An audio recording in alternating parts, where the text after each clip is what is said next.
Okay, good morning, everybody. Thank you for joining this September Ventura River Watershed Council meeting. Glad to have you all here. We have a lot of people here in person and getting more and more people joining online. As always, the first thing we do is welcome everybody, and we go around and introduce ourselves. And if we have any short updates we want to provide not on the agenda, we're welcome to do that right now. So we're going to start by doing in person, and then we'll have the people in the Zoom. You guys can just type in your name and organization into the chat. And if you do have an update, you can let us know or like raise your hand at the end if you want to unmute yourself and share anything. So first, I'm Heidi. I'm the co-coordinator for the Ventura River Watershed Council. I work with my coworker, Lauren, over here. This will be my last meeting. I just accepted a new position somewhere else. So sad to leave you guys, but you guys are in good hands, and the VCRCD will be filling my position. So we anticipate no change in the workflow. And then Lauren?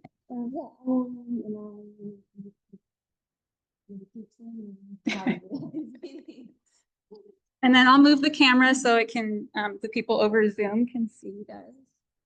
And we'll start on this side of the room and go to this. Hi, my name is Bert Handy, and I'm a citizen interested in the watershed. And you? I'm Desiree Reed, and I'm an environmental scientist with the water board. The water board now, cool. And you? And I'm a consultant and also. Okay, thanks for coming.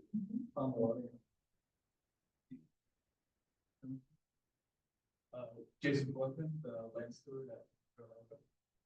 Hi, everyone. Thank you. Okay. And then as far as I think,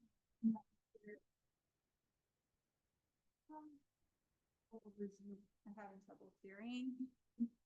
So it is a conference cam, but we got to speak loud. Okay. Good morning, Linda.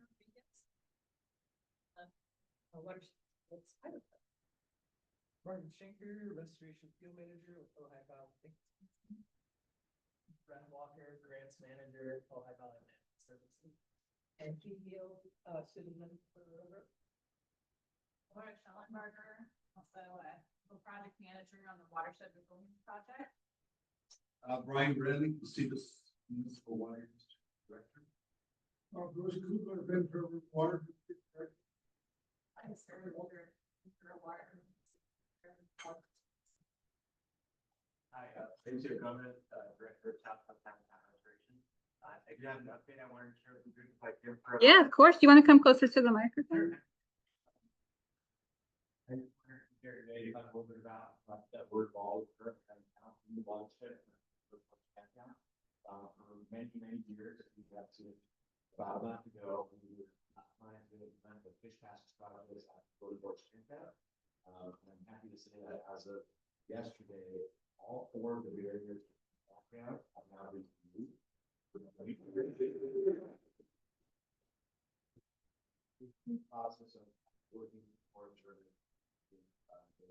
Wildlife Conservation Board and CDFW funding project, where we'll be moving all forward to cross and go from 2 to 8 river.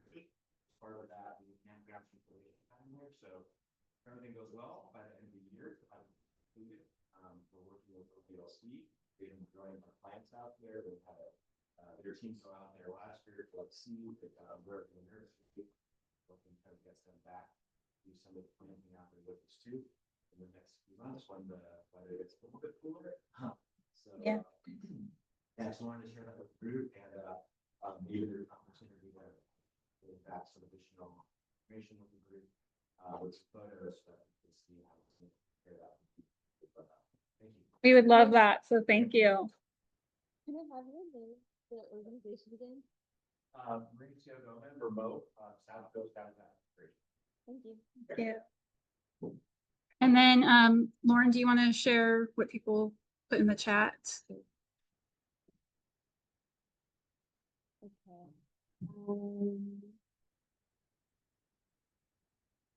We just have a few people who put their names Whoever else just joined the meeting, can you put your name and organization in the chat? Over Zoom, have Elizabeth Burns from the Southern Steelhead Coalition, Brian Bondi of the Ventura River Groundwater Agency, and Glenn Overlay, first time visitor. Phil, Mary Bergman, Russell Marlowe, Trout, yeah, some people are still writing this in. Cool. All right. So our first presentation today will be from the, oh yeah, Just like that. Oh, no. Jody, are you comfortable? I know you guys just got here. You want to come introduce yourself? You don't have to come on.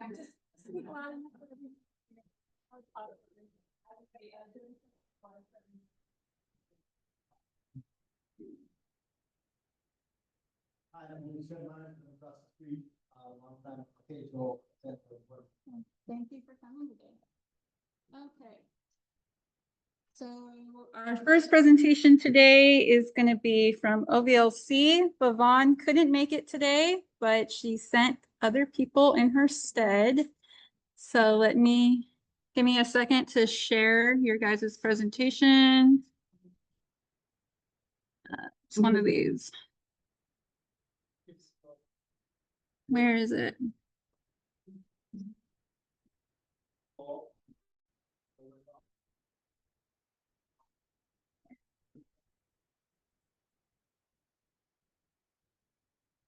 Yeah, thank you. I'm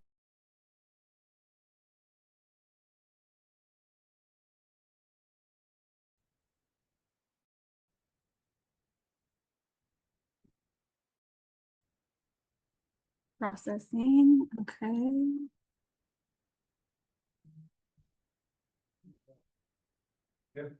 Oh, yeah, let me. Started off on restoration field crew in 2022.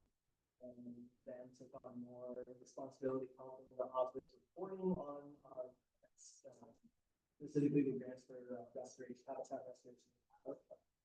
It's kind of my most extensive fun work. And then now full time. So definitely a learning curve, but it's good to take that on. Well, my name is Mark Shanger. I'm the restoration manager at OVLC. Been at OVLC about 2 years now. I've had the privilege of Ventura, what's still at Humboldt. Got my degree in restoration ecology and came back home and wanted to work in my local water domain. So I'm really stoked to kind of do my passion, especially for our ecosystems here. Started out working out at the Santa Clara River Watershed. Cutting a rondo by hand, so I know what it takes to get rid of it. And I thankfully was brought up to OVLC, and they had this vision to remove the rondo from the whole watershed. And I'm super stoked to kind of help out. Work with all of you guys. I've been a lot through this council and do the work that we're coming up. So Red's going to kick us off and talk a little bit about our. Can you guys move closer to the screen just for the microphone? Thank you. So we want to really an update about our Ventura River Watershed program, not to be confused with the Watershed Resilience pilot program. It's all related, yes. But that is our program that we developed in partnership with Ventura County Resource Conservation District. And with funding from CAL FIRE to not only remove a rondo, but to restore the riparian areas of the entire watershed. That's our goal. So let me hit the next slide, please. OVLC has been doing a rondo removal since at least 2012 in partnership with the Watershed Protection District. And we've removed a lot of rondo, but up till now, up till the last couple of years, it's been a little bit more piecemeal. Removing it from our first, then working with landowners, San Antonio Creek, projects to remove a rondo. But it's been kind of where we get it. And then the last couple of years, Vaughn and Tom and our restoration department really took a look at how we were doing it and decided that we needed a full-on program to encompass what we were doing, and not just remove a rundo and not just do it piecemeal, but actually start at the top, the very top of the watershed, and move down. You know, especially a rundo and other invasive species, they're really good at moving downstream when they're flooding. So kind of what we were doing downstream wasn't really effective in the long term. And developing this program, which includes watershed-wide permitting, so we can work anywhere in the watershed. And so that has been funded by CAL FIRE through numerous grants and in partnership with the Resource Conservation District. So big project. The program would encompass all the Arundo in the watershed, which is 300+ acres. And then the great thing is it also targets other invasive species, which we'll talk about. And it's not just about removing a rundo, but about planting native plants and storing.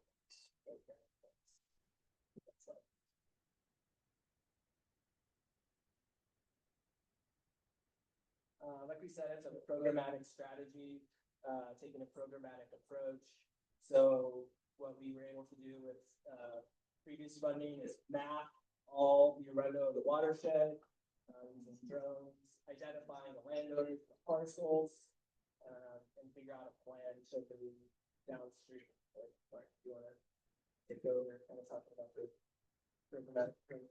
Yeah. Can you guys try to speak? I'm gonna see if you speak near the mic. Okay, get closer. Or if it's If you are more comfortable just sitting, you can do that as well. Yeah.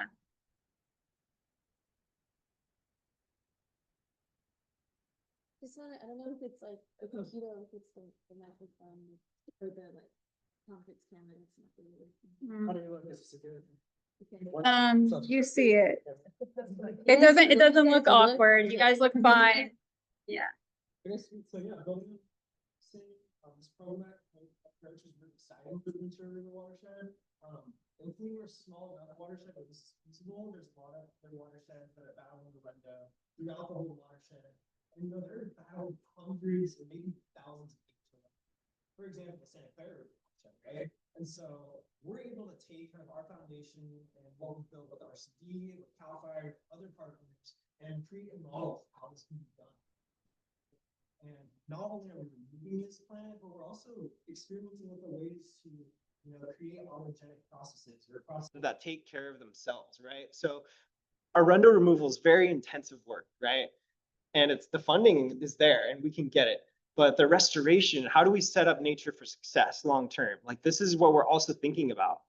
We don't want to remove arundo and then have another invasive species come in, right? So we're strategically looking at plants that we can utilize to kind of set the stage for the next successionary community, right? This is huge in our watershed because there are so many species that rely on it, right? And so this program, we're very excited to bring to light, with the funding that we've got recently, which we'll get into, but it's just really been, kicking this off in the last year or so has been really exciting. We've been able to get our boots on the ground, talking to landowners and getting to know areas of the watershed that were kind of obscure to us in the past. And the watershed's kind of revealing its character to us as a whole. And so we're able to, through that, kind of understand it more and see what it needs and work with landowners to kind of collaborate on a vision together. And I think that's the most powerful part of this. OVLC relies on the community to help us, and we want to provide tools for them to be able to remove this plant because it's going to benefit us all, right? Yeah, so why don't we go to the next slide and we can talk more about that. So we're not only targeting arundo here. Arundo is the big bad species in the room. You drive around Santa Ana Road, you're looking down in the riparian zone, it's all arundo, right? But I don't know if you guys have seen, there's other plants like castor bean, Spanish broom, especially in the summertime when it's blooming. These plants will also alter geomorphology. They're also kind of changing the way our creeks and rivers are operating. And so it's really important that we not only target arundo, but we're also targeting species like salt cedar, pepper tree, castor bean, tree tobacco, Spanish broom. All these species come in after, initial treatments. And we want to make sure that when we remove arundo, these species aren't coming in and dominating the canopy, right? We want to be able to create canopy cover that's healthy, that will support native vegetation, herbaceous layers, and as well as birds and frogs, because that's why we're doing it, right? So we're thinking holistically about it. It's a lot of work, but if we're going to do it, we're going to do it right. So we'll talk a little bit about some of the species that we're also kind of introducing. There's also vegetation communities that are very diverse in Ojai. And so we're very lucky to be able to work with those. These are just some of the examples of species that we're going to be reintroducing into the areas that Arundo were removed for. Some of them are, you might know very well, like the coast live oak, very charismatic species. There's also some species like scale broom and white hedge nettle that through our work in the watershed, we've been able to see have strongholds and are very important for bumblebees and other species. You know, we have a very flashy system. Species like scale broom can tolerate that scour and repopulate an alluvial area right after. So we're quickly realizing that all plants, no matter how small, are very pivotal in the way this ecosystem functions. So we're taking a good look at that, getting reference sites as we go out to reach with landowners, and just, it's really getting us up to speed of how this watershed works. So prescriptive methods. Now, Arundo treatment has been happening for over 20 years in California, and there's many ways to do it, right? Now, how are we attacking this program in the Ventura River watershed? We've been, strategically figuring out what's the most comprehensive way to do this, not only efficiently, but with as least impact in the environment as possible, because we're doing this for the environment, right? We want to kind of save the resources and protect what we have. And this has kind of led us to this prescriptive method kind of toolbox that we have. Now, within our permits that the RCD is going to be holding, thank you, Jamie. So they will have a toolbox of prescriptive methods that people will be able to, not us, but other landowners or entities will be able to say, look, I want to use these methods on my property. Maybe I get grant funding and I can go use the permits that you guys have delineated for me to be able to tackle invasive species problems. And so some of the treatments that we see above are a kind of a blend depending on the type of arundo that is existing and where it is kind of in the creek channel. We can use, skid steers with masticator heads when it's, out of the floodplain and when we're not necessarily in areas regulated by the Army Corps of Engineers. And that'll really kind of be able to allow us to tackle those thick stands, right? Like if you kind of look down at the end of Santa Ana, closer to Foster Park, like one of the main battles with arundo removal is getting rid of the biomass, right? And so if we can masticate it and get it down to a manageable size, then we can tackle it more efficiently. But one of the main treatments that we use is cut and daub. Now, this is just using a chainsaw or a brush cutter with a ninja star blade on the end, and it's cutting it to 2 inches above the soil surface. And within a 2-minute window of cutting, we have to treat the arundo. So we're using an Aquamaster herbicide. It's a glyphosate herbicide, and we're applying that directly to the stem. We have been very compelled to kind of use this strategy because we've seen in other areas, a lot of our riparian areas that we have in Ventura River Watershed are very sensitive. And we want to get in there and kind of be very surgical in the way we do it. So we have stuck away from foliar spray. We're going to get in there and cut it and treat it where the plant is. And that's really important to us because we have such a wide variety of native plants that also exist in the same area. So what we do with the material is after we remove it, we'll have a hauling truck take it down to, we have some staging areas throughout the watershed. So in Upper Ojai, Besant School has been a huge partner with us. They have really helped. They have allocated a part of their property that we could stage arundo on. And then shout out to CAL FIRE. They're bringing out their masticators and actually mulching the material for us. So it's a huge help because that's a huge cost and it takes a lot of time. And, we're collaborating with them and they see it as a huge value. And so not only is that happening in Lion Creek, I'm sure you guys have seen maybe driving over the 150 bridge, that huge kind of open area below the Honor Farm. That's another arundo staging area. So we're able to take all of our material there and grind it down to a size where it won't resprout. And our restoration team's actually been using that mulch in some of our oak restoration sites. We're experimenting with the ways to utilize that material. It has a lot of quartz in it, so it doesn't break down as readily, but if we can dry it out enough, it really creates a nice layer of protection, especially over really disturbed areas. So that's kind of a little bit about our methods. If you have any more questions, feel free to reach out to us. Martin, Rhett, or Vaughn at ovlc.org. We'd be happy to answer any of those questions. Let's get to the next slide. So a little bit about kind of the progress that we've been undergoing in the last 3-4 years. So before 2020, we have removed about 85 acres of arundo, and these were on multiple parcels, kind of like what Ray was saying throughout the valley. this has been, over years, at Steelhead Preserve, at Rio Vista Preserve, kind of in areas where we've been able to get access, right? But just in the last year, we've been able to treat 25 acres. And this is totally because of our ability to do the outreach with the landowners. Brett had a really successful endeavor in getting to know people and talking to them about our vision. It all comes down to community and how we kind of create this together. And so we're going out, knocking on doors, sending letters, having meetings, talking to people, and getting them on board with this vision that we have. So that's been a huge part of it. Brett, do you want to talk a little bit about the funding that we've secured? Sure, yeah. And going into this, we totally were like, oh, we're presenting on a lot of stuff. Just to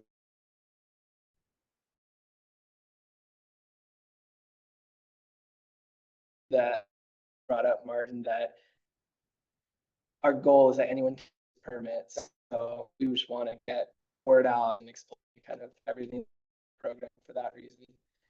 Yeah, but like I was from capacity.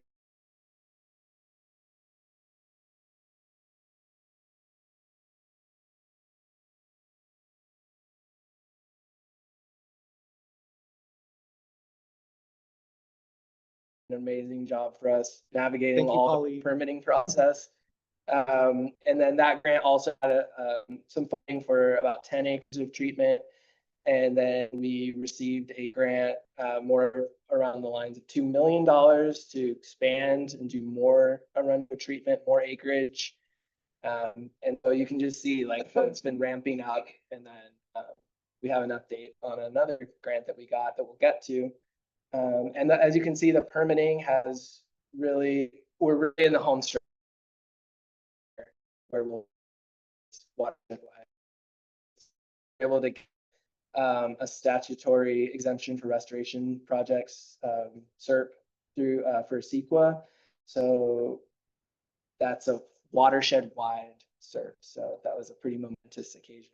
Happy about that. Yeah. Next slide. Question? Yeah.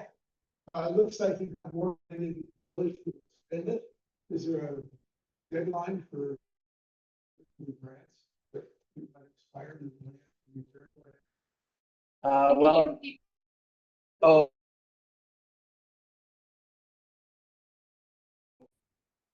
We're on spend side and timeline, get that.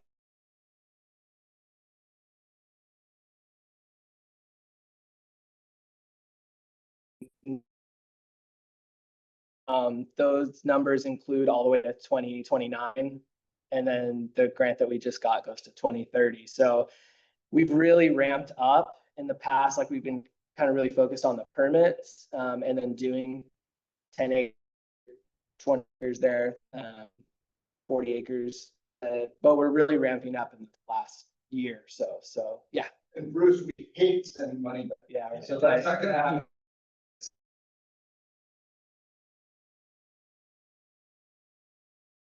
Your previous slide about outreach. Yeah. Mhm. And I was thinking about, as you talked about plants and the restoration, and since you're working with Chumash, with Julie or other members, Mhm. try to look at plant material. Totally. Maybe. And so can you talk just a little bit about how they're helping inform like historical practices?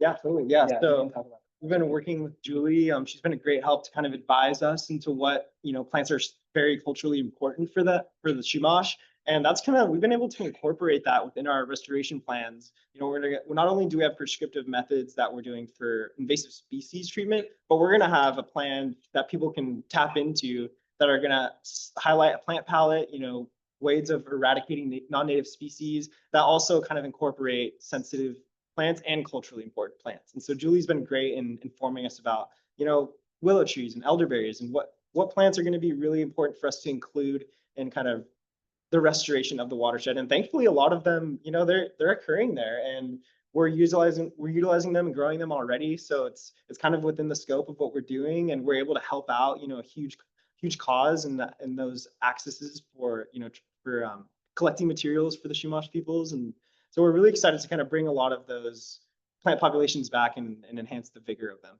Yeah, go ahead, Tom. Can you go back a slide? I'm talking about.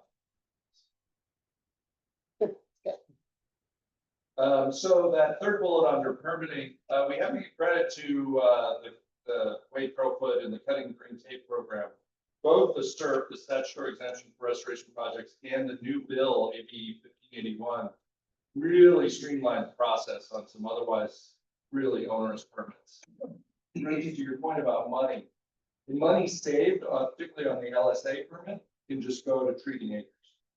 So, but like CAL FIRE's been very agreeable and like, if you're not gonna spend it on permitting, just go treat more acres. Yep. Do more fertilizer. And we can spend money, like we spent 900,000 just last year on 25 acres of Arundo. And so there's so much work to be done, and that, you know, we're hoping that, you know, the grant that we just got is gonna take us to Foster Park, and, you know, if funding comes up in the future, we're gonna go for it and we can still utilize it. So definitely. Yep. All right. Yeah, so kind of the reason that we wanted to, or maybe we were invited to be here, we wanted to share this big news. A CAL FIRE grant through their forest health program that we were awarded in June. And this was a really cool grant for us because the other grants that we've gotten have been focused on, well, through the wildfire prevention division or program. And this one, Forest Health, I think is the first one that's been awarded for Ventura County. And I don't think they award many for Southern California at all. This is the first in this county to be awarded for this. type of Yeah. grant. Yeah.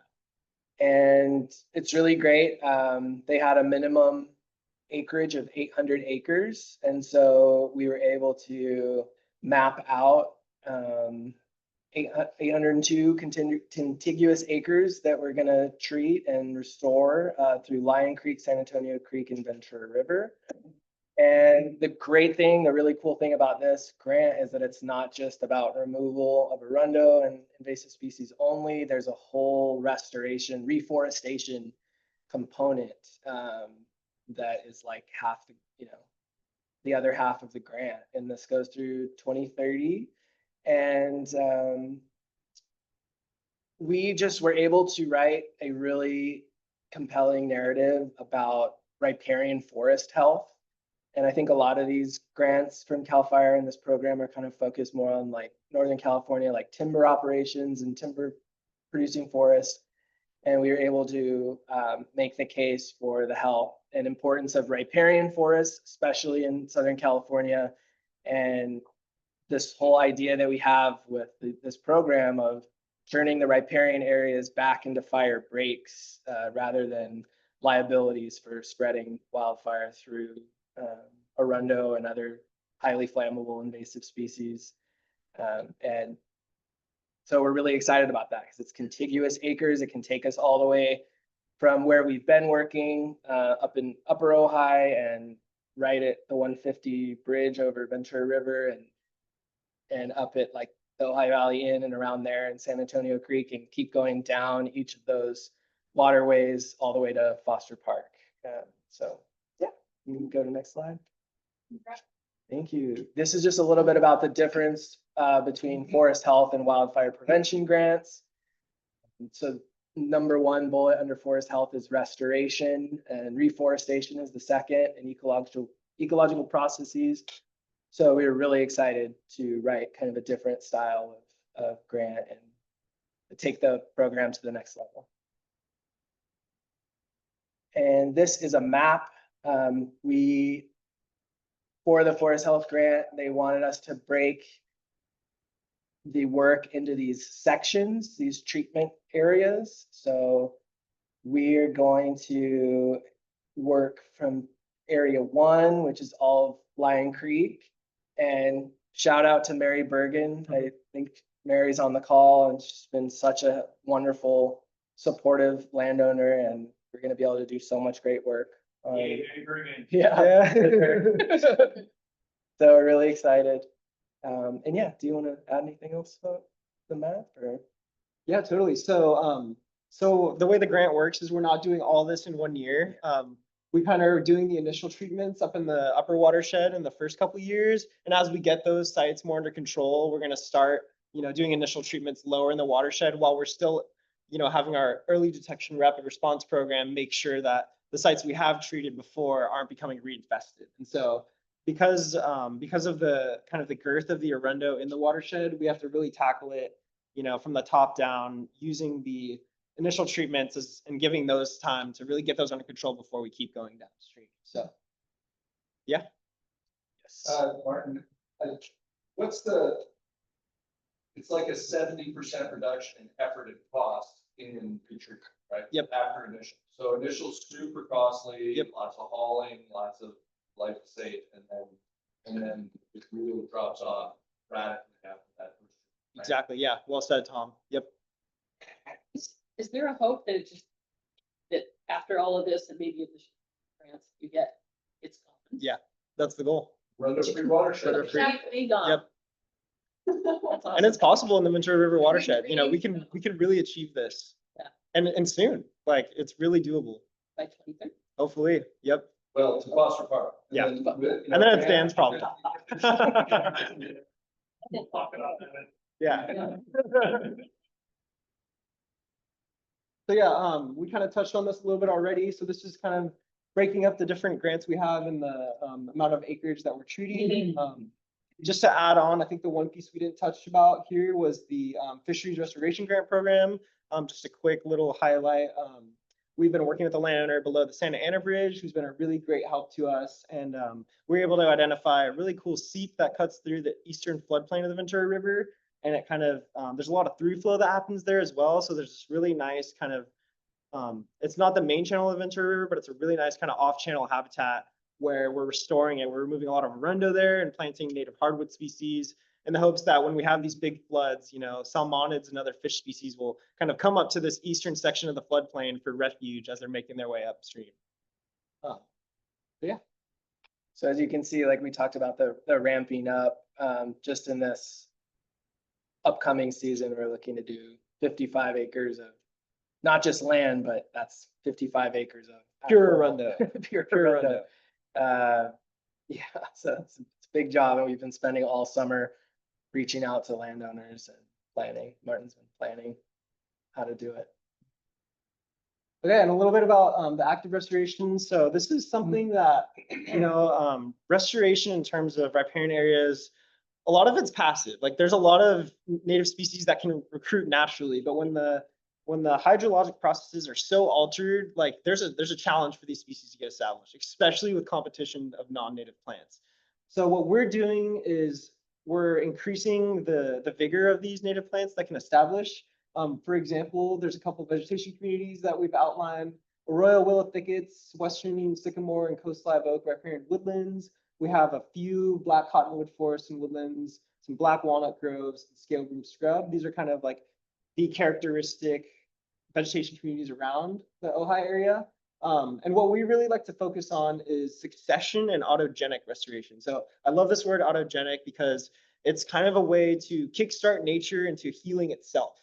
If we can provide the right tools for nature to do the work on its own, we can both cut our costs and allow nature to kind of express itself as it needs to. And so the way we're doing that is live staking a lot of species and doing a lot of seeding alongside secondary species control. So if we can establish canopy cover of native species, for example, mule fat, this provides shading. It creates a lot of nice habitat for birds, which bring in seed, right? You think of birds hopping around bushes, they're going to be seeding themselves. They're gardeners. We like to kind of invite them into the space. And this will create shading and increase the cover for herbaceous species. And some of these herbaceous species are very competitive. For example, there's one, it's a branching Phacelia that, in 2 years at the Ojai Valley Inn, we've seen tons of cotyledons pop up, and now it's dominating. It's almost 50% canopy cover where we've planted mule fat. And so that ability to kind of create shading and create kind of the first stage of succession along the riparian areas allows us to do it efficiently and to do it in a way that nature can kind of heal itself, which is what we want. The way we're monitoring this is we have a variety of surveying methods. So we're using a drone right now to do high resolution imagery of these restoration sites, and we're able to kind of see the change over time. In terms of the forest health program, we're going to be looking at using vegetation indexes and other ways to kind of calculate vegetation health to really track how these riparian ecosystems are responding to this treatment. We'll also do vegetation transects to calculate how much native plant cover there is and see kind of what is on the site, how it's changing year to year. Point count surveys where we're, analyzing bird diversity and richness, seeing what's coming in.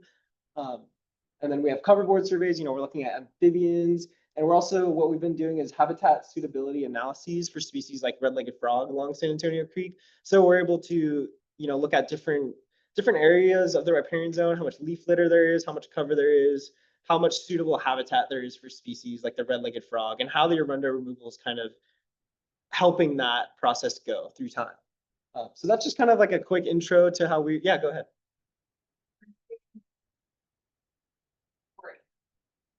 Yes. Yeah. Yep. And that's a huge part of this forest health program is we're able to kind of, it's not only the removal and the revegetation, but we're also going to be able to provide a good outlook on kind of how it's been changing throughout time. Yeah. Yeah, good question. Go ahead. All right, I know we only have a couple minutes left. We talked a little bit about the outreach we've been doing. We're definitely in crunch time just because we are starting hopefully this month. Yeah, this month. Yeah, can't believe it's September already. But we're in a really great place. We've gotten really good response from the riparian landowners that have the arundo on their property, and it looks like everyone that we needed to get lined up for the work that we're beginning this month and next month is on board. So that's really amazing. Like Martin said, we've done a few different strategies. We've had outreach events. We had an outreach event at Camp Comfort and one at the Summit Restaurant in Upper Ojai, and we did that one last year as well. So we kind of do these outreach events where we invite neighbors during the summer before we're trying to gear up. And it's just a great opportunity for neighbors to come together and meet each other, meet us. And then we'll do site visits where we go out and meet people at home and take a look at their stretch of the creek or river. We've gotten really, really great support from Terry Van Houten at the Ojai Valley News, been doing coverage on our program and getting the word out to the community. And like Martin said, been doing outreach and working with Julie as well. And it's been really successful. We still have a lot of work to do. I think it's around 60 landowners that we need to get total. And we've had, some people be really hesitant at first for different reasons, but the more we work with them and are able to talk and connect and explain really what the program is, we've been really successful. So if you have arundo on your property, if you know of someone that does and you're in contact with that person, you can please have them reach out to us. It's a free service that we're providing to landowners. We really play up the danger of arundo just exacerbating wildfire and flooding, and it's a really great program that people can tap into. And we've had a ton of support from Ventura County Fire Department as well on the outreach front. So that's been great. Yeah. Can I ask you a quick question yeah, go about ahead. fire? Yeah. Since you brought it up, Yeah. the nexus of some of the work on, cultural burns and other dry burning or whatever the forest is doing. How do you accommodate that in your work? So first of all, you don't use a lot of growth that happens. I mean, it's going to happen eventually, but is there a plan how to next and how you can sort of work with the fire? Yeah, that's a good question. I think in terms of riparian zones, low intensity fires can come through. The high intensity fires that are kind of aided by arundo and non-native species is really kind of what we're keen on keeping away and restoring. But exactly, yes. But say a fire does come through, our permits are going to allow us to go in immediately after that fire and control arundo where it is, so it doesn't retake the environment. And we've seen this in areas, down in the Santa Clara and Ventura, where the arundo comes back after a fire and it grows and chokes out native riparian trees, and it creates kind of like a fuel ladder again, and it's right back a year after. Go ahead. Well, the problem's even worse because they're often living in. Well, Where right. Cal Fire might want to come through with a dozer and put a the line in, they can't because there might be citizens living in the environment. So, that's, you know, we'll hear a little bit about Yeah. that, our neighbors downstream. So, yeah, great question. Yeah, go ahead. To what extent, is, are the neighbors going to be living along the river, out of your work zone? But you have, invasive species growing on the property. To what extent is that a factor in receiving, invasives, in the actual riparian zone? And what kind of outreach are you having to talk to that community? Bike paths here on the left stuff. Is there any kind of outreach we work, you know, yard by yard? Yes. Or is that not really an issue of receiving? I'm not thinking so much of window, but tree of Tree of heaven heaven. and. Yeah, exactly. Yeah. Yeah, that's a great question. Okay, summarize. Yeah. So we're asking kind of how we're attacking, you know, people that might live, you know, on the river terraces above, you know, the riparian zone that might necessarily, you know, be out of our work zone in terms of these grants. And that's a great question. You know, like there is a lot of tree of heaven spread throughout Ojai. You know, not only on the terraces but in communities and in towns. And so that's a great kind of.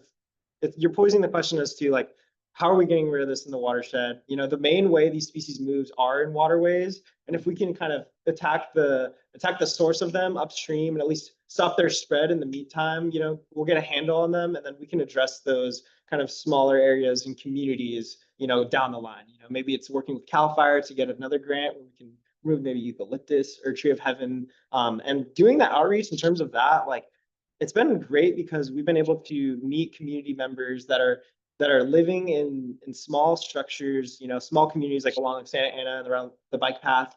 And they're doing some of the outreach for us. Like with these people that we've worked with, they're kind of being conveners for us. And so they're able to go and talk to their neighbors for us. And that message, honestly, it strikes deeper than when we go out and talk to them because it's neighbor to neighbor.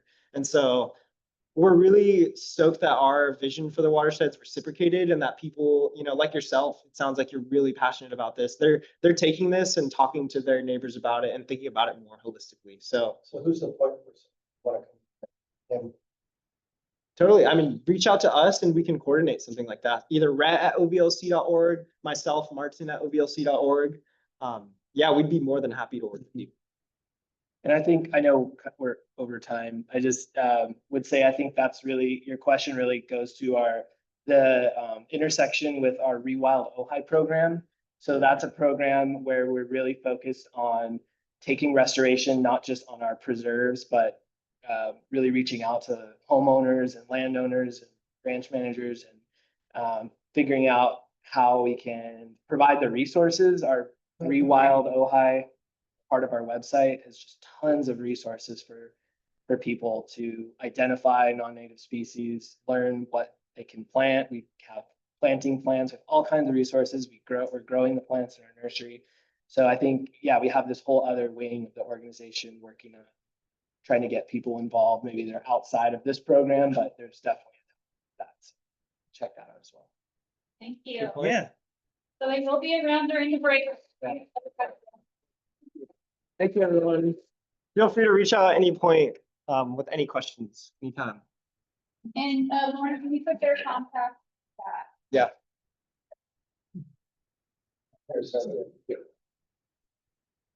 Here, I got you, Dan. Come on out. Ventura Land Trust?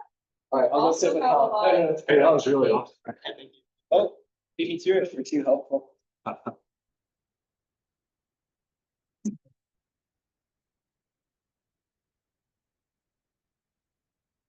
All right, well, that's a hard one to follow up. That was really great. And yeah, just a high five to OVLC on the really impressive permitting work and just the scale of the Forest Health Project. We have a lot of respect for your organization. Yeah, hi, everyone. My name is Daniel Holst. I'm the Deputy Director at Ventura Land Trust, joined by my colleague, Jason. Hi, Jason Blumthang. I'm the land steward at the Ventura Land Trust. And we were invited by Heidi and Lauren to come on out and give a bit of an update on what we're doing in the watershed. I don't think we're as regularly involved with this group as OVLC, but we appreciate the invite and we're happy to be here and share a little bit about our organization and what we're trying to do in the watershed. So thank you so We were much. super happy. Thank you so much for having us. And yeah, an apology for not being more involved. There's a- Good. Trying to spin a lot of plates in the air. Yeah. So yeah, we're psyched to be here. Thanks for having us. Again, it's probably not going to be as great as what just came at you, but we do welcome questions throughout our little chat. Throw them out at us and we're happy to talk about things. So yeah, we'll go straight into it. I hope some of you are familiar with our organization. Is there anyone in here who hasn't heard of Ventura Land Trust? Dang, we could probably skip this slide then. Yeah, we're a 501c3 nonprofit conservation organization. We were founded in 2003 as the Ventura Hillsides Conservancy. We changed our name in 2016 to the Ventura Land Trust to better reflect the landscapes we're trying to conserve. We are conserving hillsides, but also riparian landscapes in the Ventura River Watershed. One of our largest properties flows into the Santa Clara River Watershed. We also, does anyone in here know about the Coastal Creeks Watershed? It's between the Santa Clara and the Ventura River, and we own the sort of headwaters of that small and very cool watershed. So yeah, it's super unique. Our mission is to permanently protect land, water, wildlife, scenic beauty of the Ventura region for current and future generations. And we're quite passionate about that. We can go to next slide. Yeah, I wanted to talk a little bit about our approach to land stewardship and conservation. Similar to OVLC, we primarily work in a format where we attempt to acquire open space and then steward it in perpetuity. There are other tools for conservation.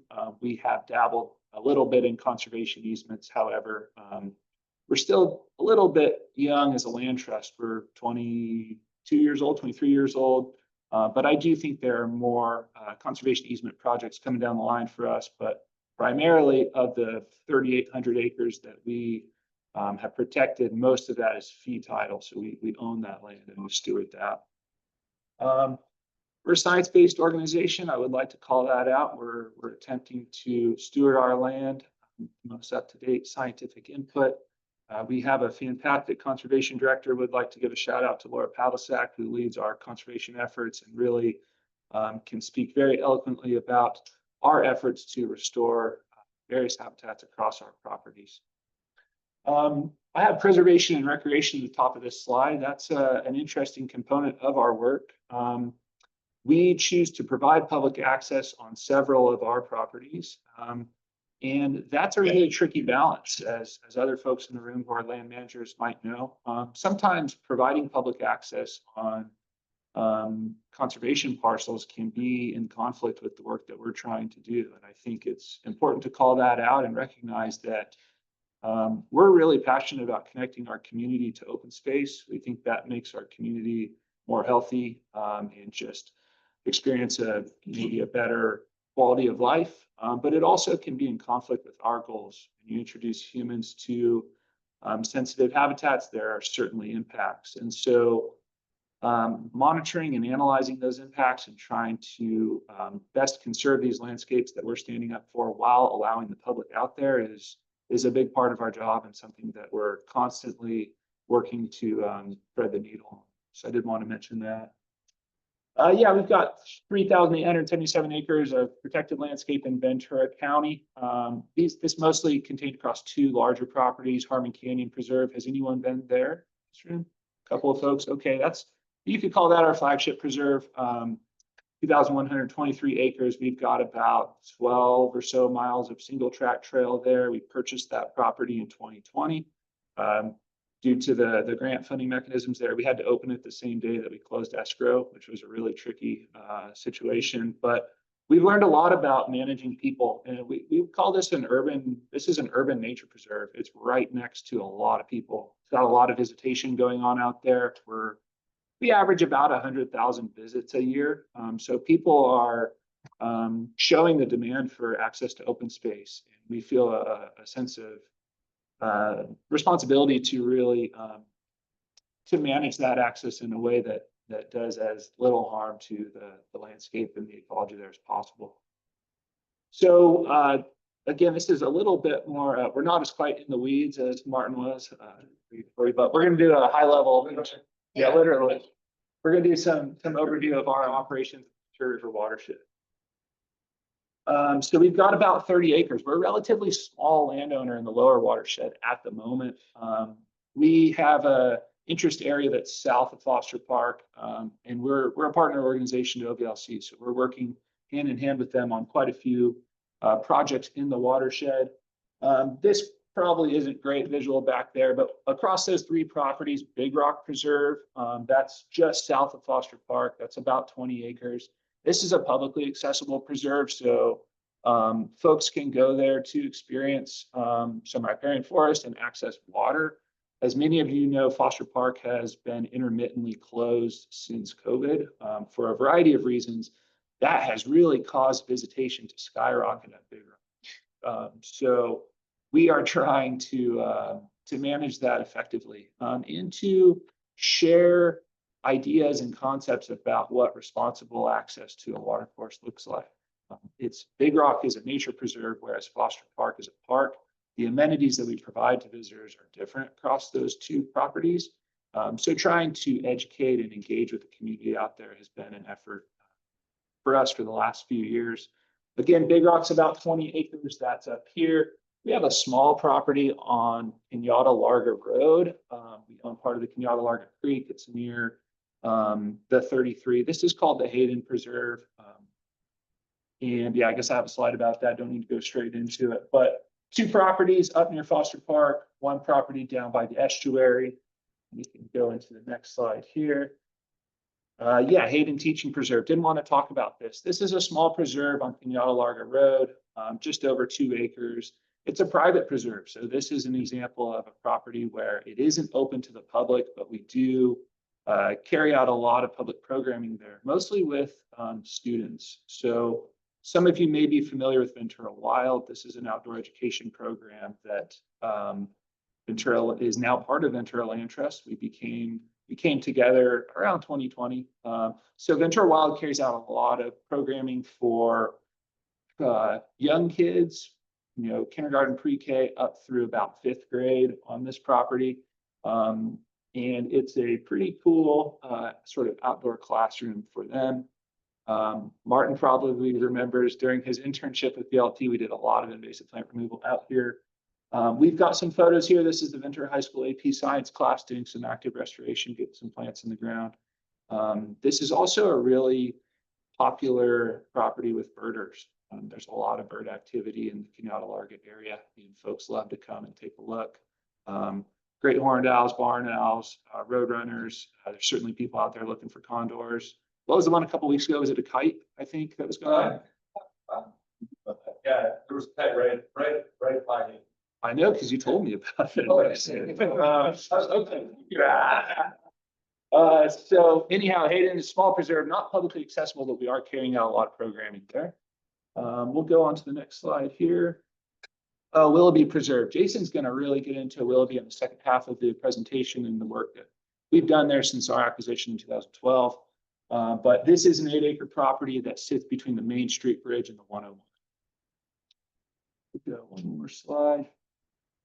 Yeah, beautiful photo of Big Rock here, just under 20 acres. A unique part about Big Rock is it does hold water year round. There are certain reaches of the Ventura River that do go dry at various times of year. Big Rock, in my experience, pretty much is always holding water, which is a unique thing in the Ventura River. Some good habitat out there. Some of you, probably all of you, remember very clearly the 2 really intense rain years we had back to back, 21-22, 22-23. Man, the changes at Big Rock were exceptional. The scouring there, we estimate we lost somewhere around 60% of the vegetation on the property. So it basically went back to cobble.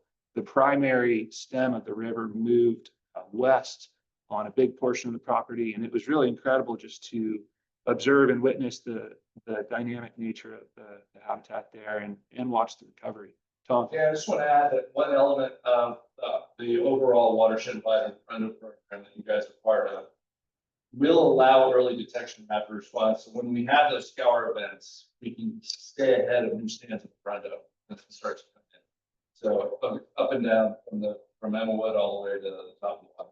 Yeah, that's fantastic. And Big Rock, this 17 acres, it's looking pretty good from an Arendo standpoint. The team's done a lot of work out there over the last couple of years. So it's pretty much an EDRR situation. When we see small stands coming up, we're on it quickly to prevent sort of that spread. And yeah, so this is a great property. This is a publicly accessible property right off the bike path. You will see some signage on the south end and north end. I encourage everyone in the room, if you haven't, hop in there. Short trail system, less than a quarter mile. Gives you a really cool view into what's going on there. And it's often weekdays, maybe mornings, evenings, pretty quiet. It's a really nice area. So consider checking it out.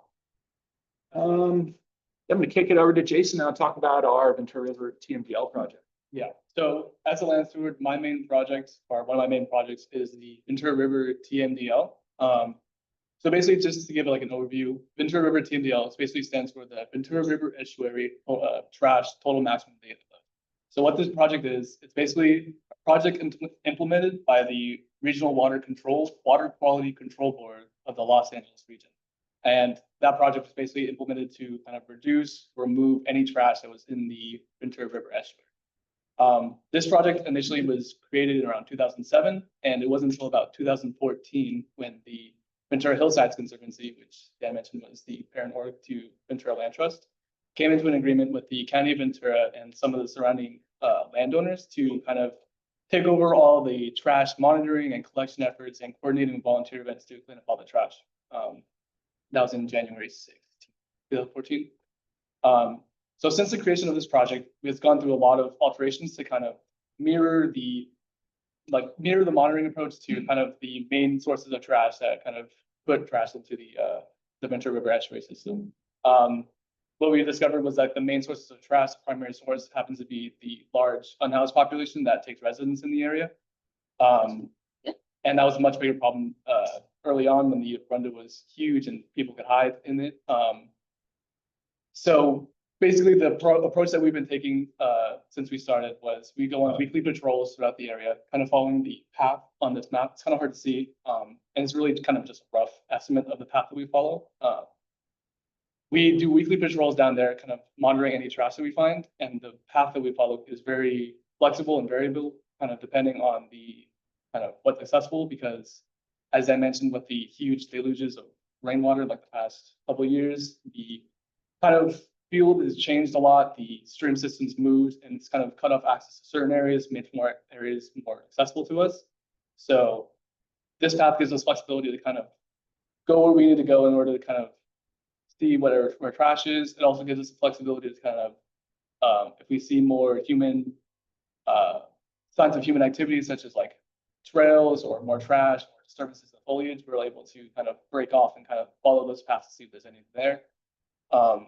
And the path that we created right now, it kind of just hits the most common areas where we find camps, which is usually in flatter areas that are protected from like rain or sunshine, or kind of just areas that are more kind of secluded so that people can't really see them as often. So on these patrols, we kind of visually monitor and take pictures of any trash that we find before, along with a lot of dedicated, like regular volunteers, collect the trash, which is a very big project. And we're very lucky to have some dedicated volunteers that come with us every week. Collect all that trash, and then we kind of dispose of it in a more safe and correct manner at some of the city yards that we have partnerships with. And then following our patrols, we do a report that kind of outlines what kind of trash we find. We also assign numbers, like categories, depending on how much trash we find. Usually on a scale from 1 to 3, 1 being there's very little trash, 2 being there's definitely more than there would be, like definitely more trash than we'd prefer, roughly around 10 to 100 pieces. And then 3 category being there's a lot of trash here, usually 100. We have questions about? That comes to my next point. We count how many bags that we usually fill up, and then we estimate based on how much bags we have. It usually comes out to about 25 pounds of trash per bag. However, that's very kind of like, it's a very kind of not perfect project or not perfect system process, because a lot of the trash doesn't really fit in the bags. We have a lot of furniture, pallets, just a lot of more random aspects that we have to carry out, which, and it's also just wet too, which is, it's very much a kind of like, by the process, or like by the situation system that we use. We can go to the next slide. So on to my efforts, I've been here in the Ventura Land Trust for about 2 years, a little over 2 years. However, I've been a part of the past 3 monitoring years for this project. I say monitoring years because it runs from about October to September.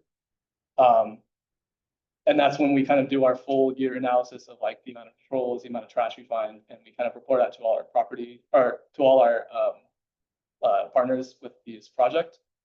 So to just give some stats on the past 3 years, we've gone on about 153 patrols in the past 3 years, which in general, we try to shoot for about 1 patrol a week. However, that's in a perfect system, which just isn't. So there's times we have to do more, times we have to do less. So when you break it down, it gets to about 51 patrols per year. So pretty close to about 1 per week. In addition, we've removed 58,050 pounds of trash in the past 3 years, which is a big number. Breaking down per year, it's about just shy of 20,000. And again, that could not be possible without our regular volunteer events and dedicated people who come out and help us out. And then finally, in addition to all this trash, we work a lot with local organizations, businesses, and just community members to create bigger cleanup events or set up large-scale events to help us clear out some of the bigger trash. Some of these organizations include the Surfrider Foundation. We've done several cleanups with them in the past. The California Department of Fish and Wildlife, they have a watershed stewardship program that we've worked closely with in the past as well. Not only doing trash, but also we've done some invasive with them. And we've also done, when the X Games was at the fairgrounds, we've done a lot of cleanups with them there. And then more locally, we have several businesses that they do a lot of small scale joining us with their weekly cleanups. Embark is a big one. They've been helping us out the last couple of months. They've just been dedicating small crews to help us out, and they've been a really big help. How do you coordinate with Wood Business Foundation? The what? Wood Business Foundation?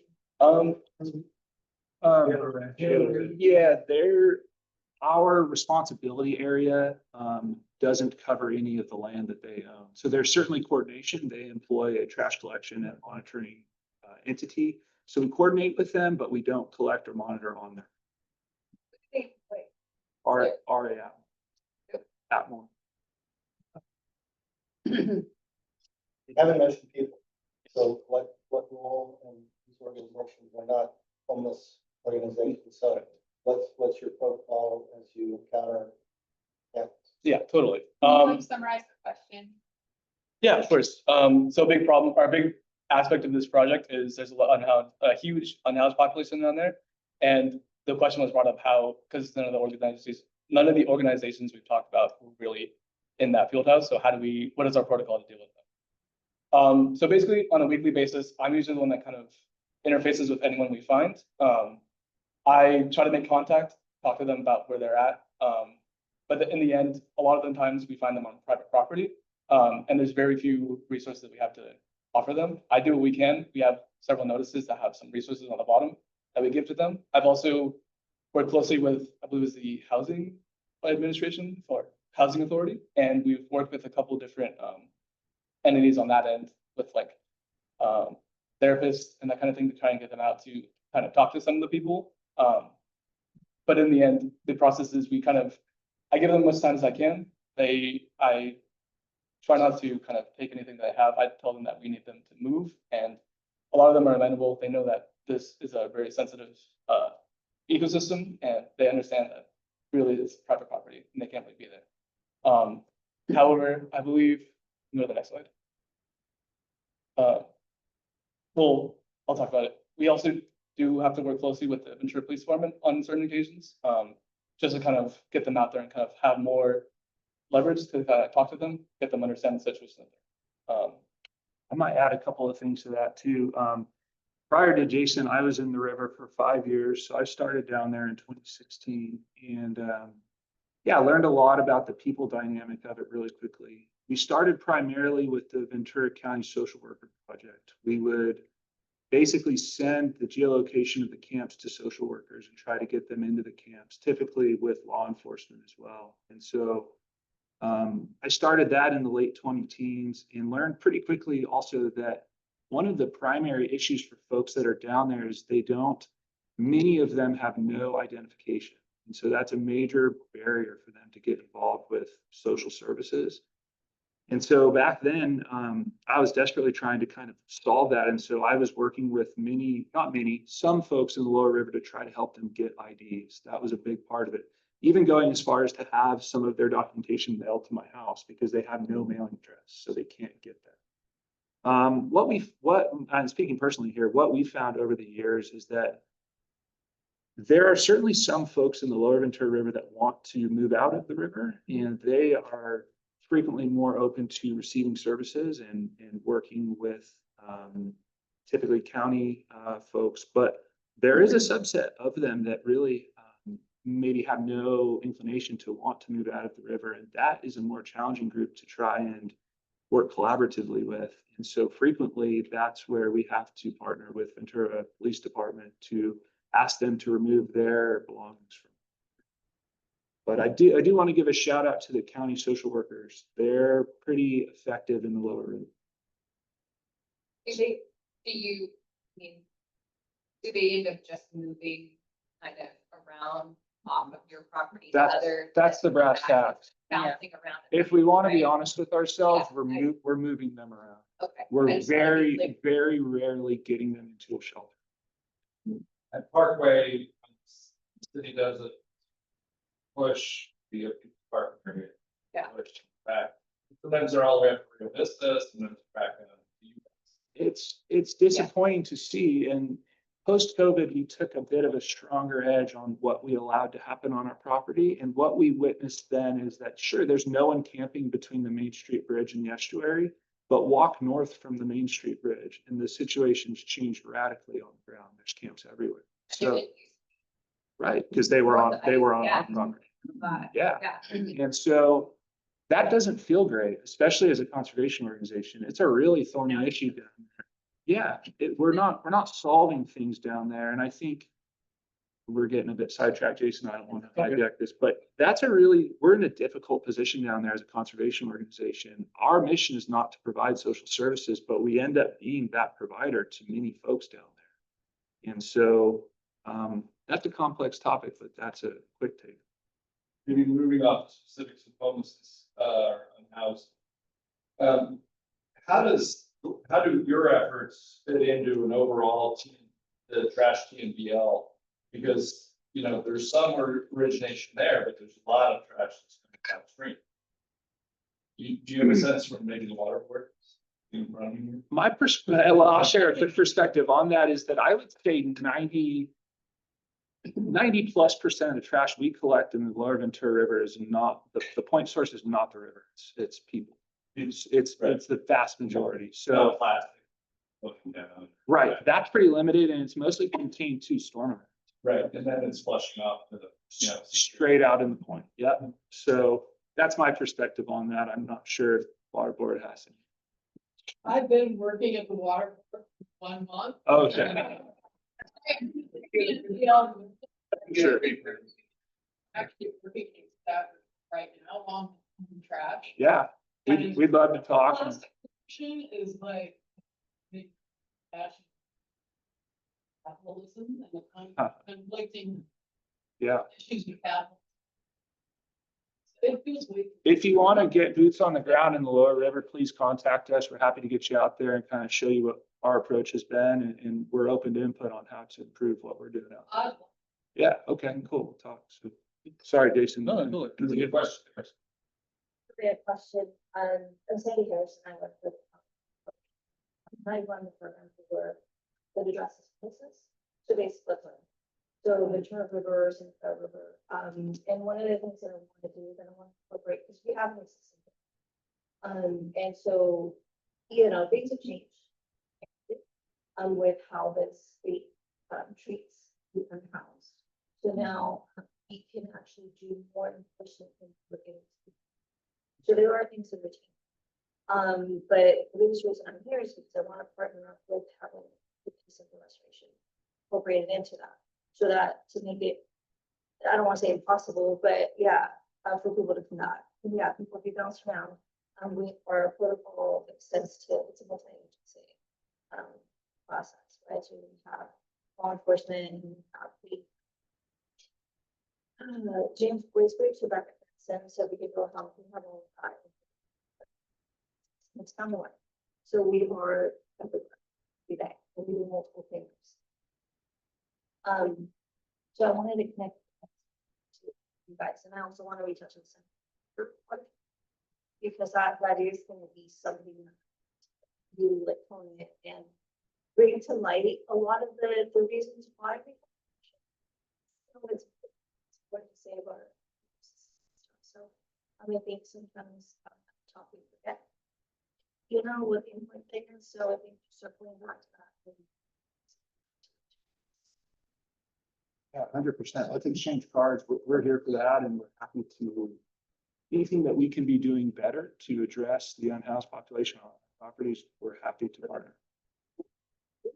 One of the elements from the court's interim order in January was for riparian landowners to convene a meeting about unhoused populations. So I want to grab your card and give you this contact. Dan and I have talked about it. I'm talking to Brian about it. We just want to make sure the judge and the adjudication knows parties are fulfilling that part of the interim. And just have it convenient, just talk about how this nail and gel with a tree thing is challenging.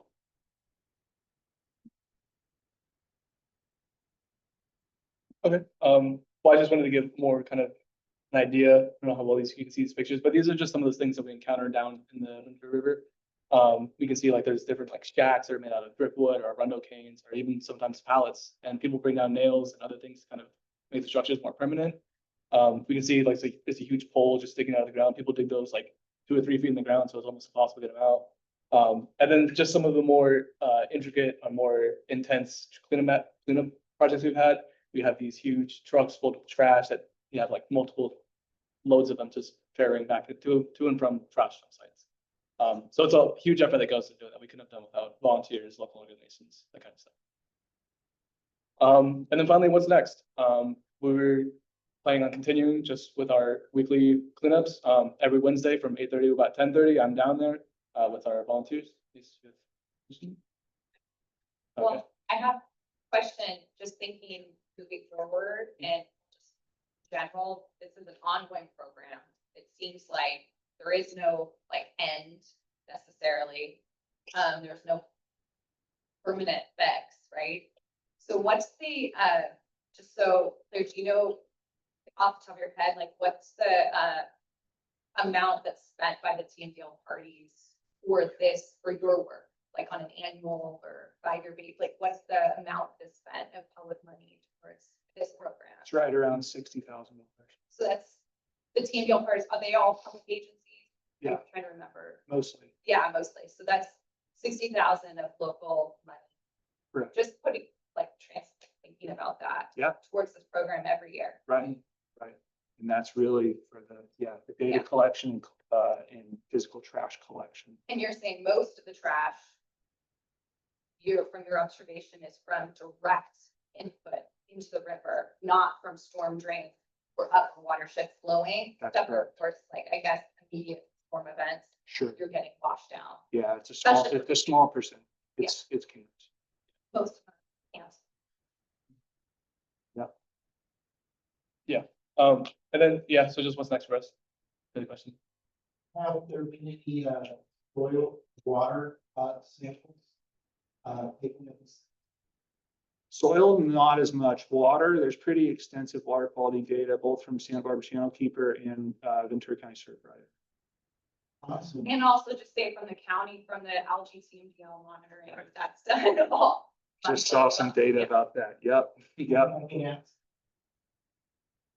Santa Barbara Channel Keeper's website will have a lot of water quality data for county outreach. This county stormwater program, countywide stormwater program, publishes their annual report that includes appendix on the Ventura River algae TMDL, which will have water quality data.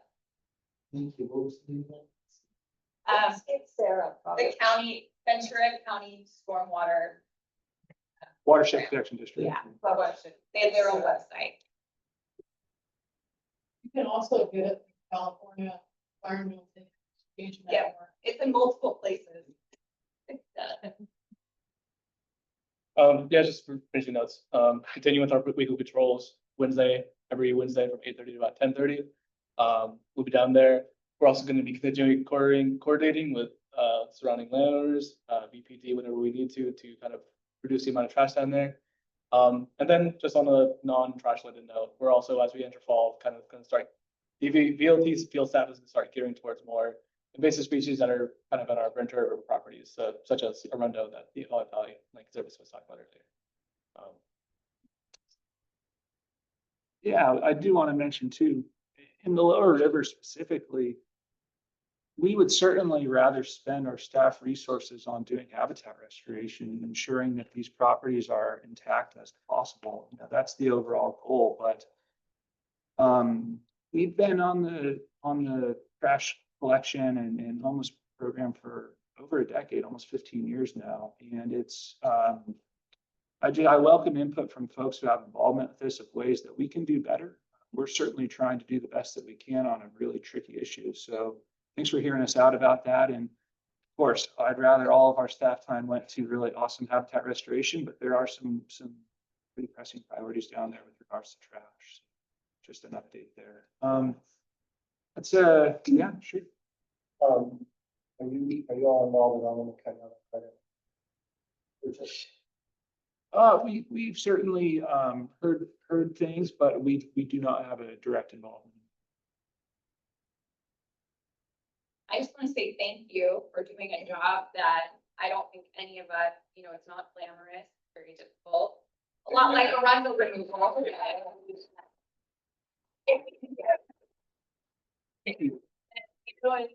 of us get into environmental work, don't, you know, picture ourselves picking up, being out there in these types of environments, but the community greatly appreciates the effort. And having been somebody, I started doing water quality monitoring in that area when I worked at the county near the start of your program, saw dramatic events and felt safe, much more safe being in those areas. So Yeah. because of Laura, your work, I want to emphasize the emotional elements of Yeah. these encounters in the bottom. That's just exhausting, right? For our land stewards, for sure, it's exhausting. And luckily, the county has been great as a partner up where we are. Yeah, thanks for that. I'll be the first to acknowledge there's a lot of really intense stuff going on in River Bottom. It's heavy duty down there, and it's certainly taking an emotional toll on our staff. And there's a reason I'm not down there every day anymore. I'm down there some days, but yeah, thank you for that feedback. That's really kind to hear. And to wrap it up, we're a nonprofit entity. If you would like to get involved with us, you can volunteer with us. You can come and pick up trash. You can pull invasive species. You can do all sorts of stuff. We've got a really sweet website that you can check out that has more information about our volunteer opportunities, our events. You can become a member there. We're a membership-based organization for $45 a year. You can be a Ventura Land Trust member and get to do cool stuff that only members can do. It's really not that much different. Yeah, and consider following us on social media, subscribing to our email list, and just generally getting involved with us. We really rely on the community support. We appreciate the opportunity to be here. Thank you for having us. thank you. Jeff.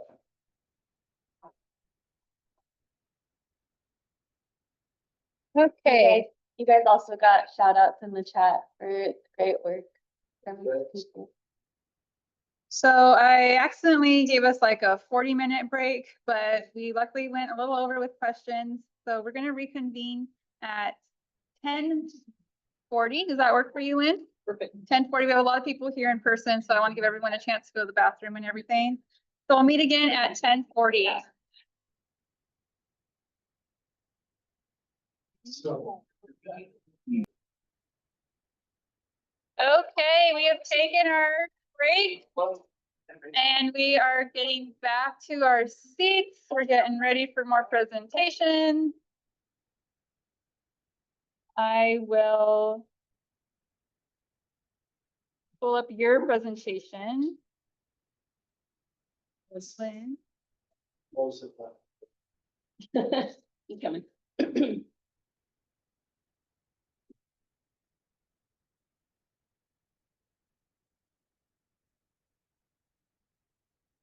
Okay, looks the same on both screens. Are we ready? Yeah, we're ready.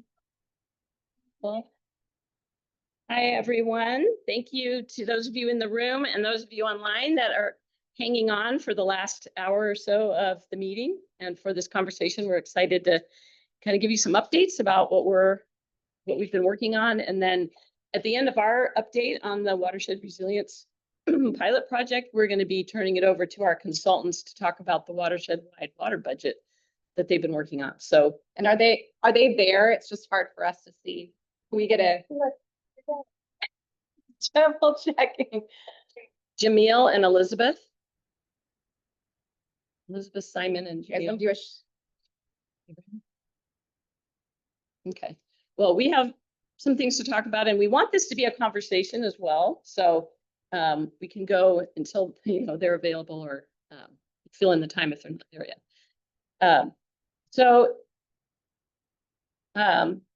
Should go to the next slide. So most of you know what we're doing, what we've been working on since we got funding from the state grant. But today we're going to talk to you a little bit about the highlights of the project and then the water budget, as I mentioned. So slide.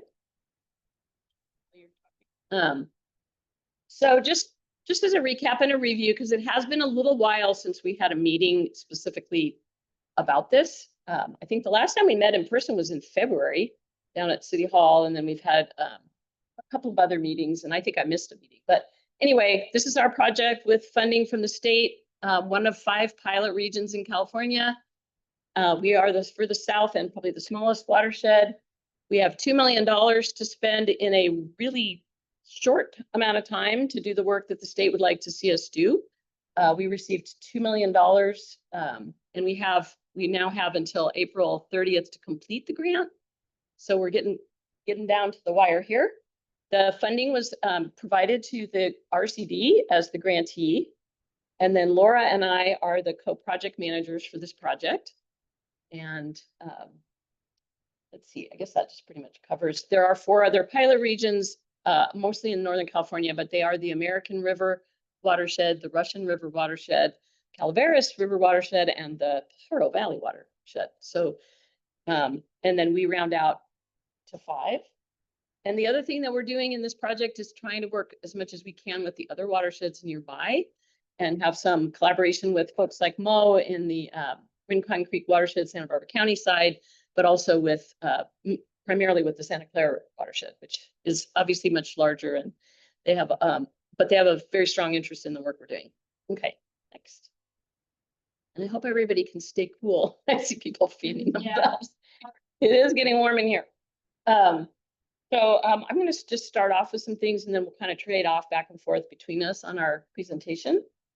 So the main emphasis of this pilot project is, doing an assessment of the network, and the council, as you know, is serving as the network. So we already had a lot of great things happening. I loved the presentations that preceded ours because it's a demonstration of the fact that so much great work is happening, and one of the reasons we were probably selected for this grant so that we could even leverage further the great work happening here.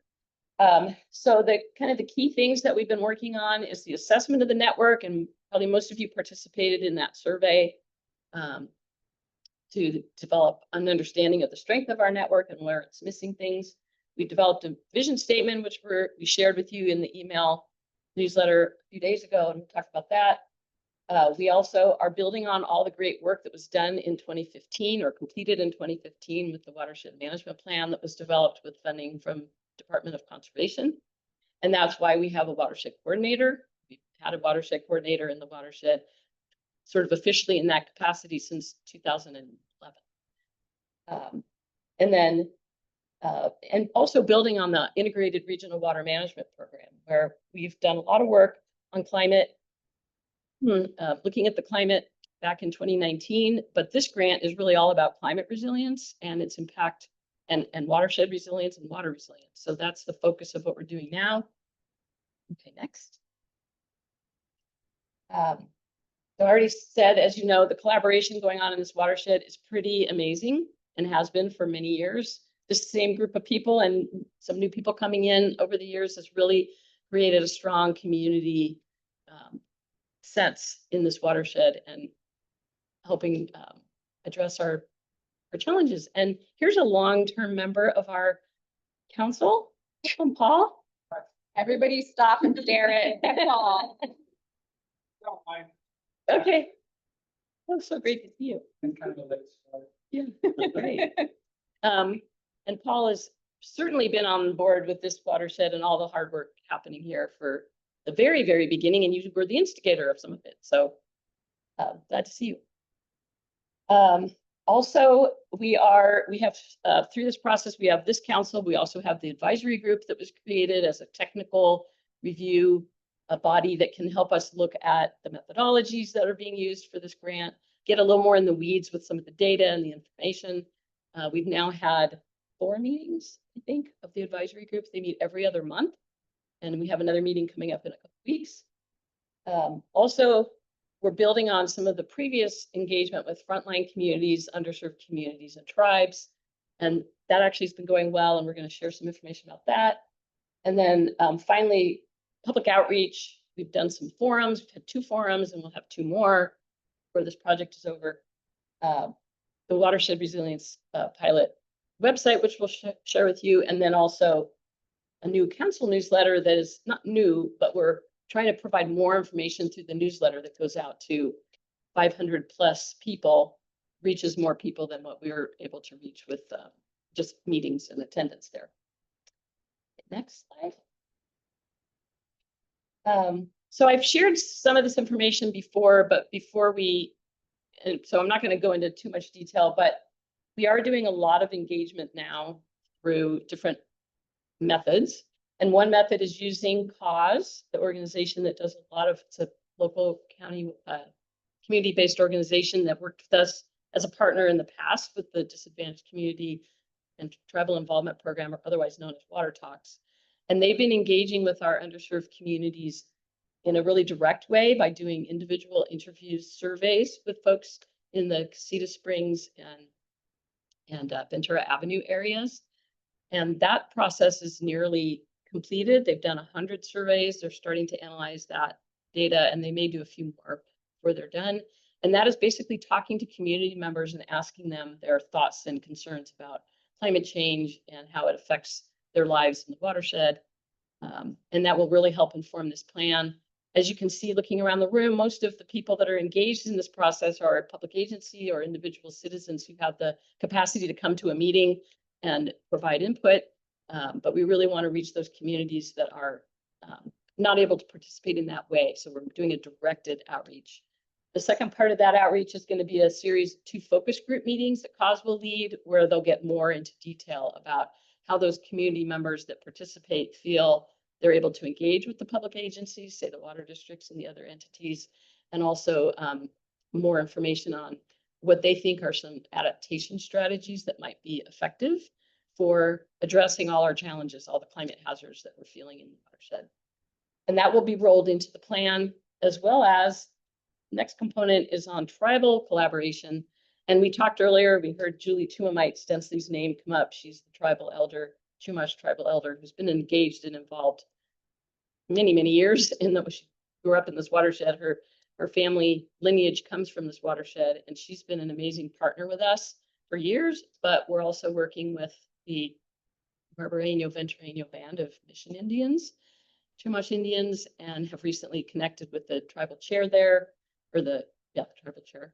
And then lastly, a new organization called, or it's new for us, the Native Coast Action Network group, which is several tribal members who don't happen to be from here, but they're doing great work on projects throughout the county and on some of the other grants that the RCD has to work on best practices, bringing in tribal knowledge, and helping us to shape the plan and then conduct a workshop for our council members later this year or early next year. So we're really, these are two really important goals for the state in the grant, is to really engage deeply with community members and with tribal members in the process and to keep them engaged. Okay, next slide. So you want to do this one? So one of the elements of the Watershed Resilience Pilot Program, the project, that will also end up in the Watershed Resilience Plan document, is a vision for watershed resilience specific to our watershed, informed by our network. So we've gone through some exercises, starting with our first forum, actually starting before that, and just talking a little about it at Watershed Council meetings, but really got a lot more input from you all, the network, and watershed partners through our first forum in April, where we gathered input on a draft vision statement and took a lot of the feedback that came out of that forum and reworked it into another draft of this vision statement, which then has been reviewed by our advisory group for additional feedback from local partners, and has resulted in what we have now, which is a vision statement supported by 6 goals. The goals actually have a sentence or 2 for each one describing them, but for the purposes of this of today, I didn't include it all here. We did email it out in advance of this meeting, so you can see that. We plan to bring this back to the Watershed Council in October, so that's just about a month away. As our plan, or bring it back at a future meeting for more of a kind of an adoption. So we just wanted to share this now. And this is helping kind of just guide, anchor ourselves, ground ourselves in what I think our priorities are, and what watershed resilience looks like for our watershed, for us. Okay, yeah, and we did have a comment about the term co-equal goals, which is just something that's mentioned in the italicized explanation of the guiding principles and the goals below. And this, just to emphasize that co-equal is maybe a little misleading, because this is really a project about water. I mean, that's the state's vision for this project, is that we're focusing on water resiliency. Not to say we're not also touching on habitat and other issues, flooding and fire, and there's so many other things that we're looking at that are directly or indirectly related. But just to re-emphasize the fact that this is about water. This is a water effort. Thank you for your comment, Chris. Do you want to talk about the website? So, yeah, Heidi over here has actually helped build this website as part of the team that is housed on the RCD's website. Do you want to say some more about it, Heidi? The project is housed on the Ventura River Watershed Council website. If you have want more information on the project or scope of work, the advisory group materials can be found on there. Forum summaries, meeting schedule, and the watershed maps that were created for this project are also involved there. And we've already had some partners who have been able to use some of the newer high resolution maps we've used for their own outreach and planning projects. So definitely check it out. The shape files can be downloaded. Yeah, shape files are also available to be downloaded. Thank you. We really appreciate the ability to have that website for this project. Is that set right? I think the camera was turned off. Okay. Great. Sorry, maybe touching it. It's finicky. Okay. We should touch it. All right. You want to go to the next slide? Sure. So just to kind of highlight some technical work that is underway right now, there is we do have a draft of the watershed problems and challenges chapter, or kind of more of a state of the watershed chapter. It's an administrative review, and we'll be sharing that fairly soon for review. It has a lot of background information. We've been talking some about how to connect it with the 2015 watershed management plan as well. And it includes, I think, can't remember how many, like 19 maybe, watershed specific problem statements that have been developed out of the last forum that we have of connecting, what are the different water resources in this watershed and how they're impacted by climate hazards, and describing that. So those are written into this section and have been reviewed by our advisory group as well. There's also, we've been working, our consultants at Stantec, who you will hear from pretty shortly, have been working on a updated historical water budget for the watershed. And so they're going to be giving them a presentation more on that. And we're also working on the climate hazards analysis, which is climate modeling that Eagle Rock Analytics is working on, that will result in some hazard maps showing where in the watershed some of the climate hazards are going to be felt the strongest, and we'll be presenting that actually at a future meeting as well. And with that comes a vulnerability assessment. There's both a qualitative and a quantitative component, and those are underway right now as well. I can answer more questions if you have about them, but I won't get into too many more details unless there's questions. And the qualitative vulnerability assessment is being informed by, for those of you that went to our second forum, there was a lot of discussion about the assets in the watershed. We broke into groups. There were 4 posters, and there were assets grouped in those categories. People went through each of those 4 groups and commented on what their concerns were, what would give them maybe heartburn around impacts of different climate stressors on those assets. And so that was the first stage of getting, sort of public feedback on that. We're working on doing some interviews with groups of asset managers, if you will. So the water districts, county, the NGOs that work out in the habitat realm, and then also tribal have, separate interviews with them on cultural assets. So we'll have those 4, it's 4 groups, maybe it's 5 groups on asset discussion. And then the advisory group will have a discussion about it as well at their next probably 2 meetings. Have a conversation about the qualitative and quantitative assessment for vulnerability, which then drives the rest. Oh, I was trying to get the next slide. Okay, I think this is more helpful when talking about the impacts. Those are the 6 climate hazards that are being looked at for this planning effort, and their impact on different water sectors, water systems. And within each of those water systems, there's, we've identified particular assets that are important to this watershed. And so are there any questions? That's a good stopping place on the technical side. Are there any questions about what we've been doing so far beyond the water budget, since you'll hear about that later?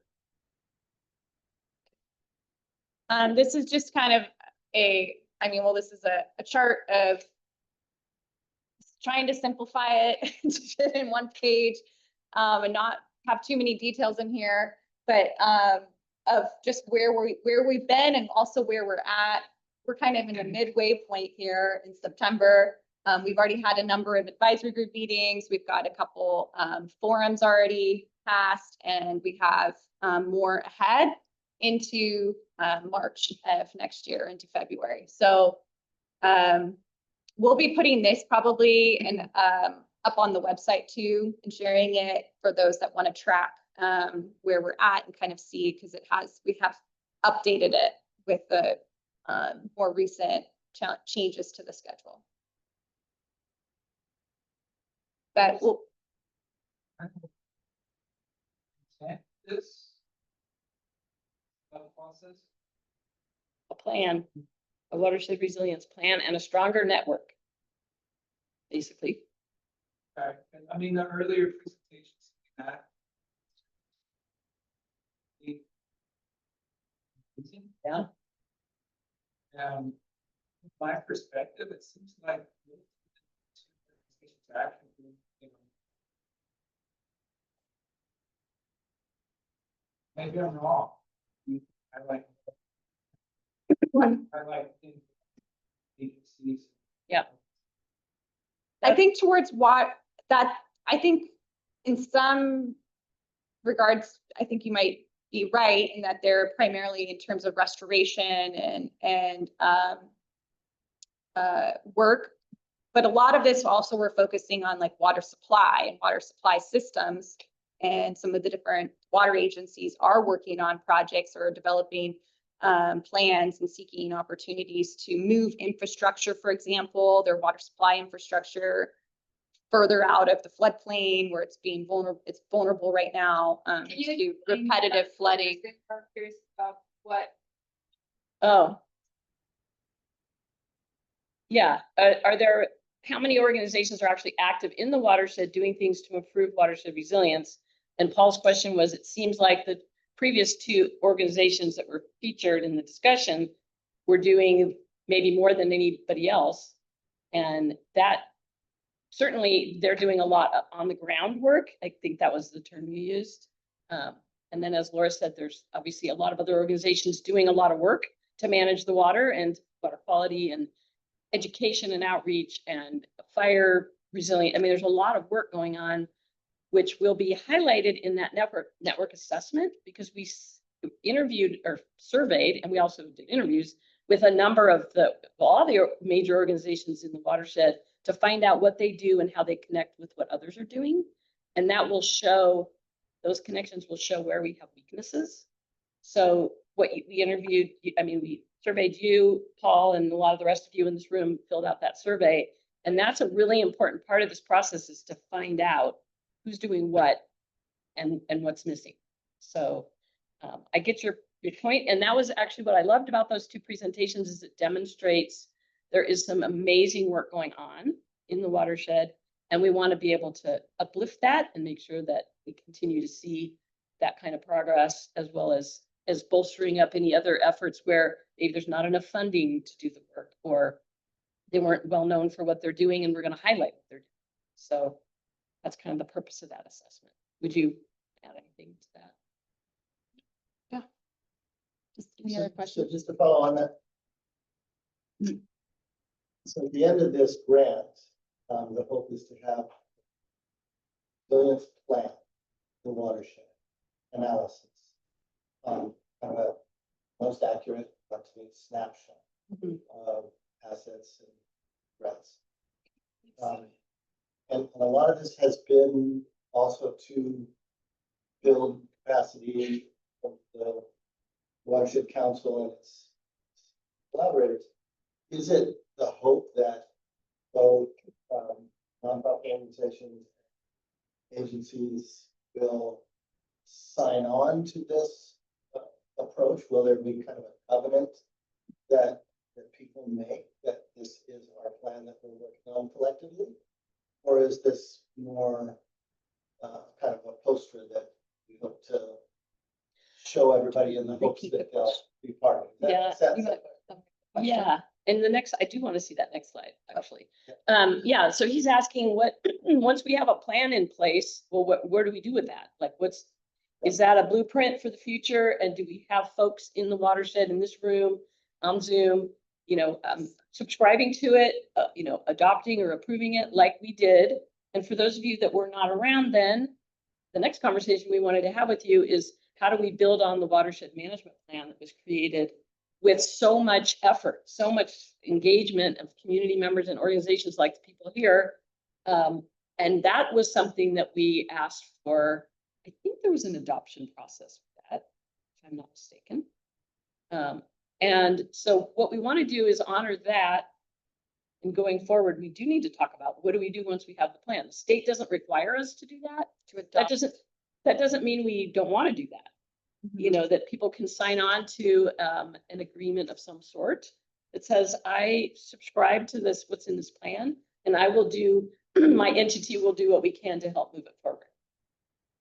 And that might be helpful for getting grants, because if somebody's applying for a grant from a state or federal agency and they say, we want to know that you're part of a watershed planning effort, you could say, I signed that. We used that with the IRWM plan a lot. People would adopted the plan and then they could say, you know, my projects are in there and see that, that's my commitment. Yeah, OVLC from the past couple of years, OVLC has talked to me to use parts of the management plan in their grant. So it does help them. Yeah. So just to finish that conversation, so there's a picture of the plan. If you haven't already looked at it, I think we brought this up before. Take a look. It's just an incredible example of a watershed plan, watershed management plan that was done thanks to the hard work of people like Lorraine Walter, who was kind of the instigator, for the one that did most of the work, but with some partners and all of you as engaged members of the community. What we want to do is create a sort of a crosswalk bridge, if you will, from that plan to the new plan that will be completed early next year, and show what was missing. A lot wasn't addressed in that plan. We didn't talk about climate change in any meaningful way. We didn't talk about the underserved communities and tribes and engagement with them in a meaningful way. We didn't talk about SGMA groundwater management. That was not adopted yet when the plan was really being written. So we want to go back to that, explain in the addendum how the watershed management resilience plan helps to update that plan.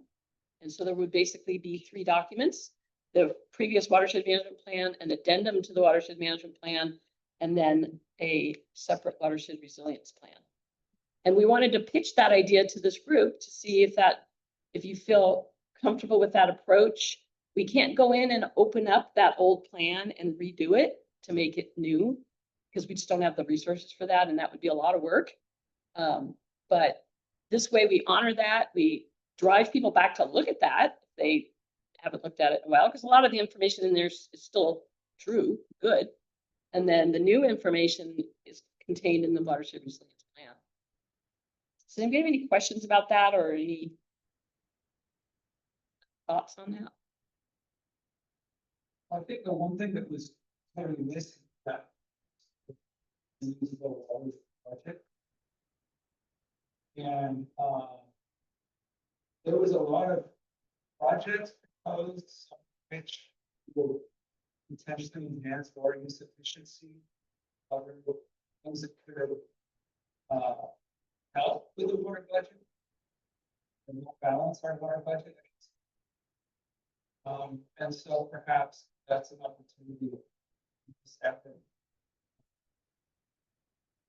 I mean, I think water demand and groundwater recharge are a couple of really big opportunities. I hope that. Yeah. Well, and thank you for bringing that up, because, I'm sorry. Can you summarize? Oh, sorry. Paul brought up, I'm sorry. Paul brought up that he's hoping that the watershed budget, which was sort of missing, we didn't have that level of detail that we're doing now in the original plan.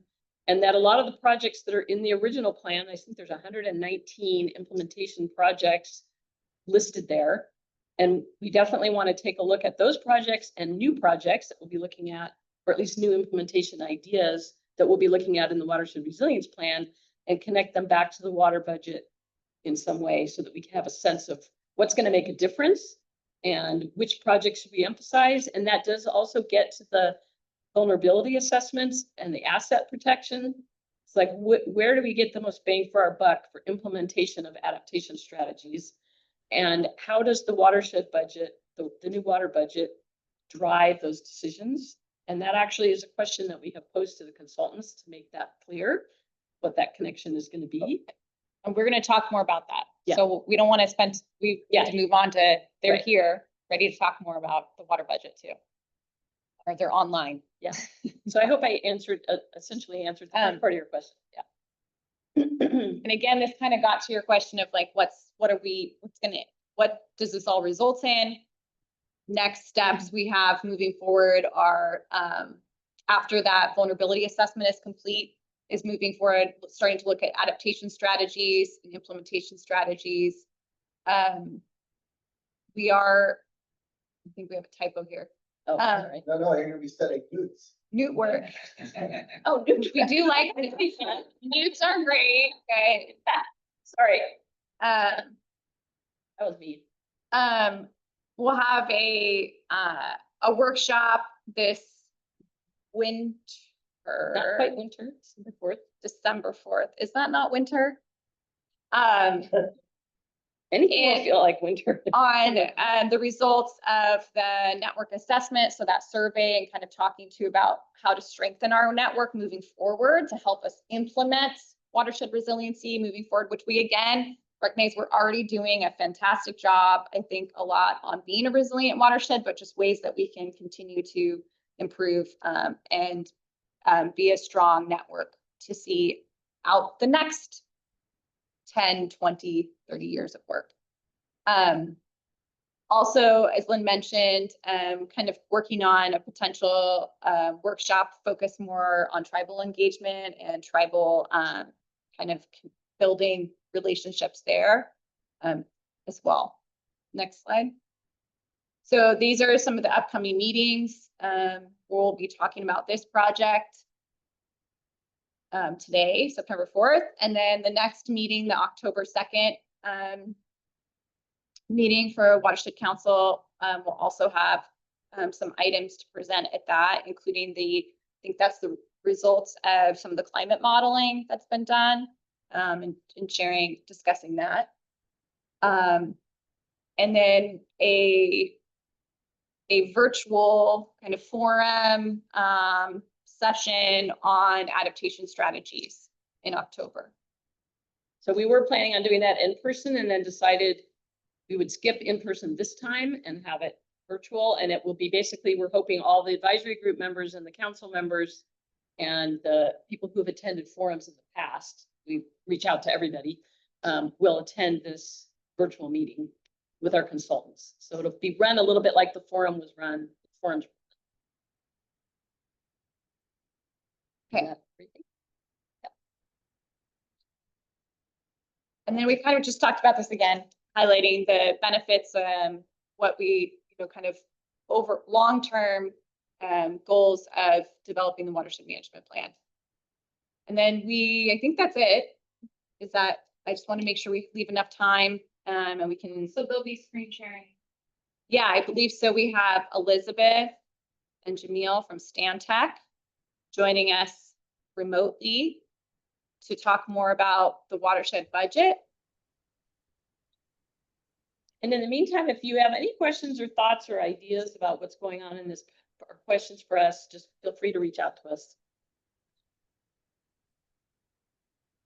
Happy to talk to you. Ask a quick question. Yes.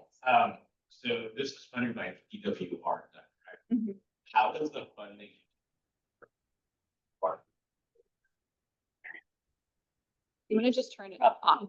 Proposition 4 has funding for IRWM related projects. And there's $100 million in there that the idea, everything I'm hearing from the state staff is that they want to use at least some of that to leverage further watershed scale planning like what we're doing. And they're going to use what we come up with as kind of a guide, what worked, what didn't work. And so the hope is that some other watersheds, I don't know how much money they actually allocate. Maybe it's not $2 million, but using the blueprint of what we created to provide more funding, maybe they'll find other parts of Prop 4 that they can carve money out for that, but at least that 100 million, some of it will be for potentially other watersheds to replicate what we did. But in addition to that, the assumption is that there will be funding that succeeds this planning. Because the question that's begged in who's the we to do all this work? Yeah. Beyond April. I think that roller coaster that the Watershed Council has traveled Right. funding has really affected its ability not just to plan but to implement. So the assumption here with this planning, that there will be either an expanded council or some other Local money, related yeah. entity that will be. Yes. Yeah, those are two kind of different questions, and absolutely, that's the council's capacity to keep these things going important. So, thank you, everybody.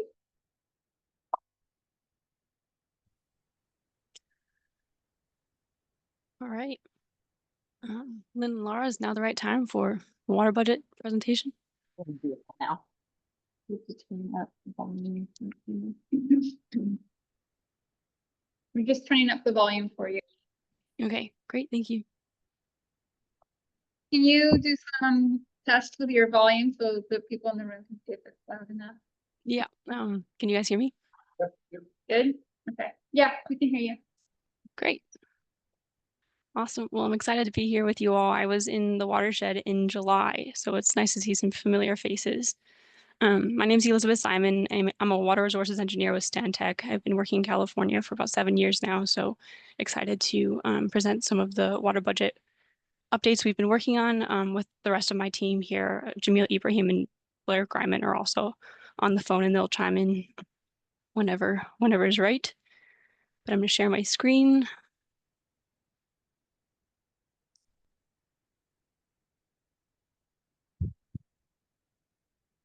All right. Do you think you're seeing the right screen? Does it feel right to you? Yep, live says water budget. Okay, great. It's always hard to tell when you've got more than one screen going.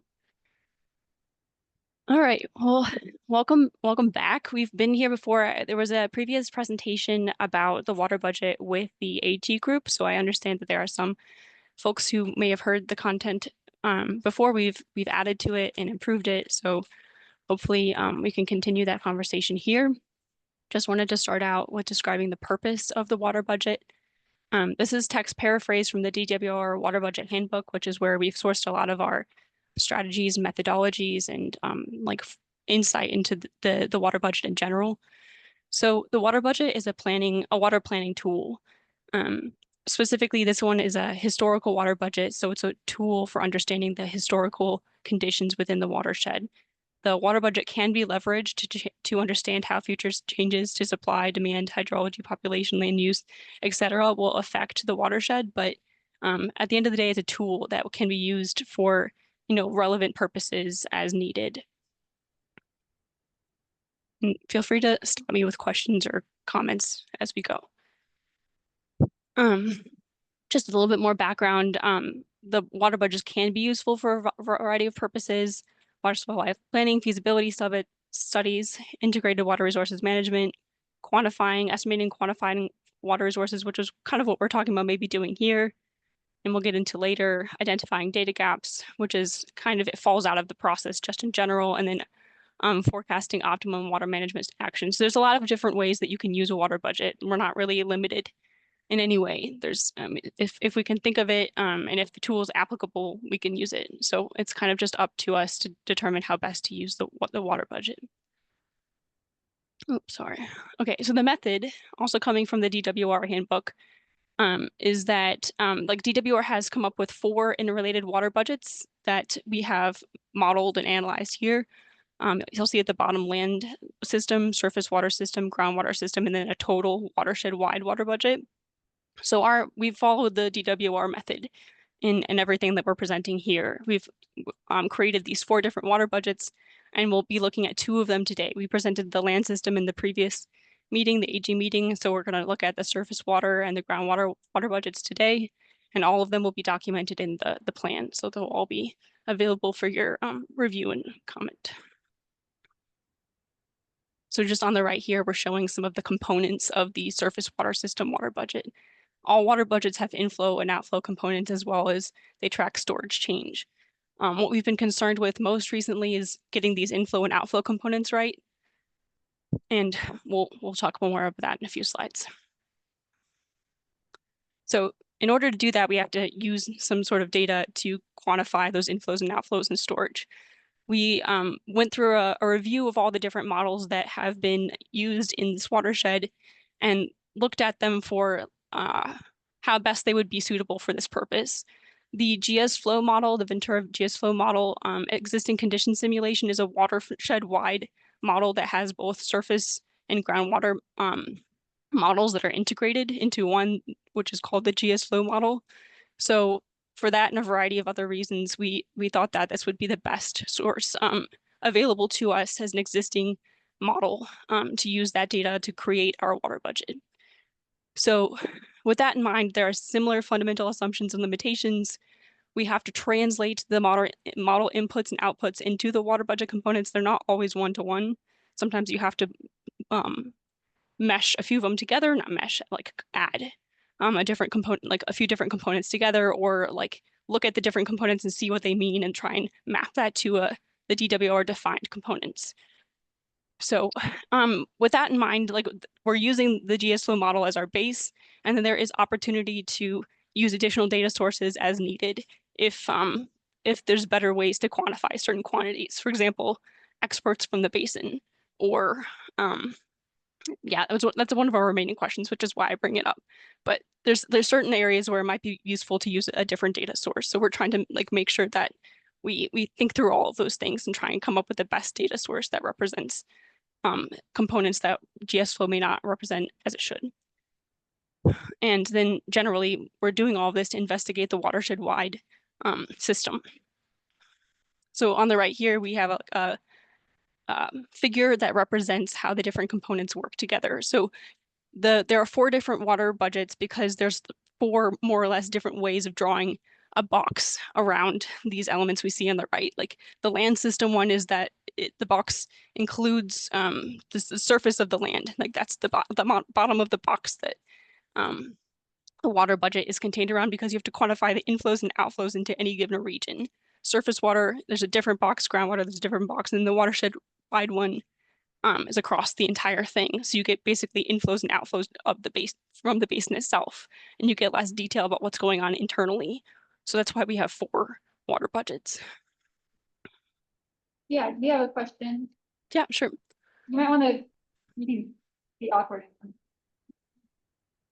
Can you explain the difference between the land and the surface water budget? Yeah.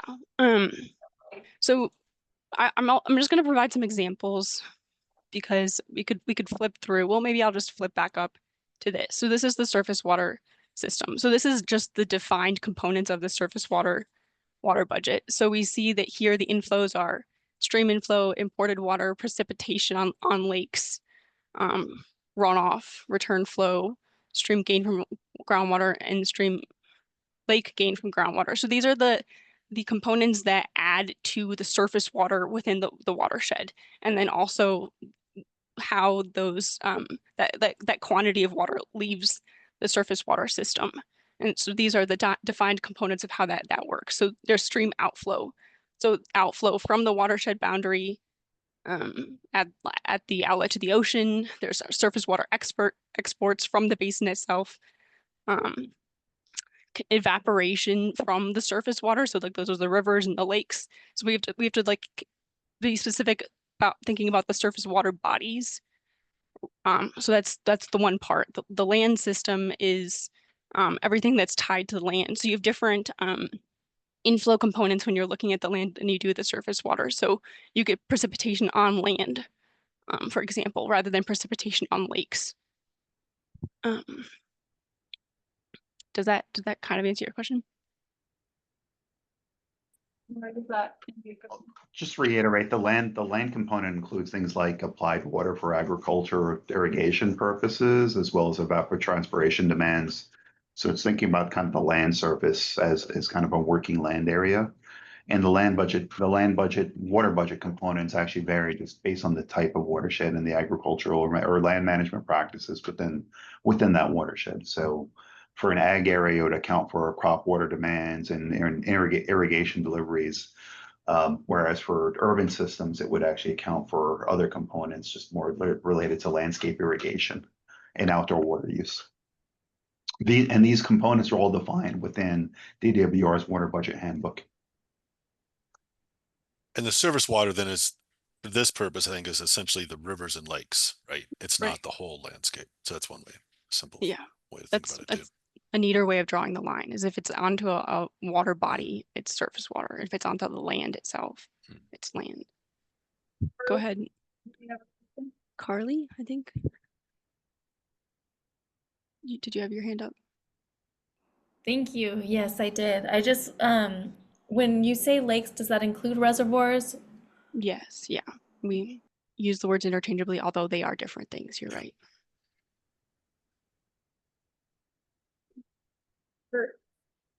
How do you define water return to the system other than what's listed here? An example would be the Ojai Valley Sanitation District puts water into the river, and then you've got runoff from the ag goes into the river. How is that accounted for in the system? There's a quantity called return flow. I believe that's the one that quantifies that water that's returned to a surface water body. Blair, does that sound right to you? Yeah, that's where the Ojai Valley Sanitation District, for example, would be included. Which one of those would have fallen? Say again, sorry. Which one of these four would have fallen under? It's surface water, so it's right here. The inflow between systems return flow. So yeah, it goes into that category. And there's more than one thing that goes into, like, there could be more than one thing that goes into each of these components, but that's a good point. That's where the water you were discussing would fall in, the component that it would be attributed to. Thank you. Yeah, thank you. Great questions. Okay, I'll keep going and continue to jump in with questions. So you all are very familiar with this watershed, but just for the purpose of understanding the different features that we're talking about here, we understand that we have 2 reservoirs, 4 groundwater basins, no imported water at present in the historical conditions scenario, and then minimal groundwater inflow from the outside of the watershed. The upper Ojai Valley actually crosses the watershed boundary, so you do actually have some limited, but some groundwater inflow from across the boundary. We understand that there are minimal exports from the watershed. We've calculated that based on the other quantities that we have, but we are looking for input on the best ways of quantifying exports from the watershed. So that is something we'll ask about in more depth later. And then there's the outlet, of course, to the ocean and estuary and low flow conditions. Sometimes the water pools in the estuary and doesn't completely leave to the ocean, but either way, we model it the same. We just model it to getting towards the edge of the boundary. And by model, I mean do the water budget analysis. So the period of simulation that is within the GS flow model is between 1994 and 2017, which is 24 simulated years and about 1 PDO climate cycle. PDO stands for Pacific Decadal Oscillation, which is another way of talking about the ENSO cycle. So it's just a good representation of like a amount of time that would capture a general trend within the watershed. So 24 simulated years falls within that range. So we feel pretty good about the amount of time that we're capturing within this water budget to represent the historical conditions. And then in addition, you'll see over here on the right that we have 3 very wet years, 3 very dry years, and then a range of wet and dry and normal years in between. So we've captured a decent amount of variability within this these simulated years as well. It's a good representation basically of the historical conditions within the watershed.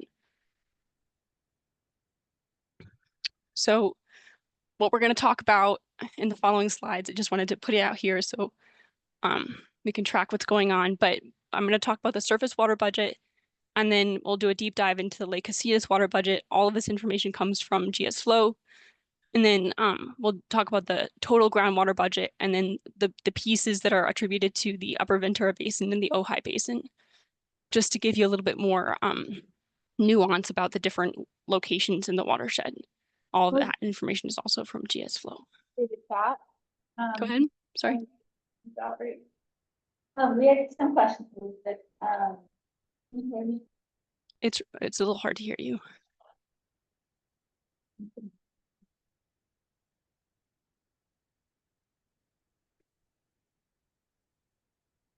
The question is that our watershed has complex interconnections of groundwater and surface water. How are you modeling this? And is the second reservoir Matilaha Dam? Yes, the second reservoir is Matilaha Dam. We acknowledge that it's not really functioning as a reservoir anymore, but just wanted to point out that we know it's there. And then the first part of the question was, yes, there is very interconnected groundwater, surface water, and we're going to see that in the next figures. It's one of our observations as well, that you can see very clearly what's going on with the exchange between the two groundwater and surface water features. Yeah, and GS flow, essentially, that's really the purpose of GS flow, is to capture those complex interactions. So it has a sophisticated groundwater model and a sophisticated surface water model that's coupled. And so that's why GS flow was used in this basin, is because of its ability to model those processes. Great. Yeah, so excited to look at these interactions. So this is the surface water. It's not actually at the outflow components. I apologize. I meant to update that. This is the total surface water budget. So on the upper side of the figure, we have the inflow components, and on the lower side, we have outflow components. So dominating this figure, we can see clearly that the runoff is a clear and evident part of the inflow components. So we can characterize this, if we want, as a runoff dominated system. That would be a reasonable observation from this figure. Significant surface water groundwater interaction. We can see, so you can see the stream gain from groundwater is the gray bar here, and then stream loss to groundwater is the dark blue bar here. So we can see that in any given year, there's significant relation between the stream gain from groundwater and stream loss to groundwater components of the water budget. They're constantly exchanging water between the two. You can also see that there's variation in inflow by water year type. In wet years, we can see that there's significantly more inflow than in dry years. And then we can also see, if we look at the surface water delivery to ag and surface water delivery to M&I, we can see that the deliveries change. The bars are quite small, but we can see that there is they are changing based on the water year type. We can see, like in this 2012 to 2016 drought, for example, the deliveries to M&I, for example, dropped off a bit towards the middle of the drought. At least what we can tell from this figure, as well as ag. So both the inflow and the demand depends on water year type. So we wanted to take a deeper look at what the surface water storage looked like, and a major component of the surface water storage in this watershed is Lake Casitas. So that's what this figure is showing us. It's a just general overview, also using GS flow data to quantify the water budget for Lake Casitas. So we can see similarly that storage fills in wet years. You can see the upward trend in the volume line here is during the wetter years.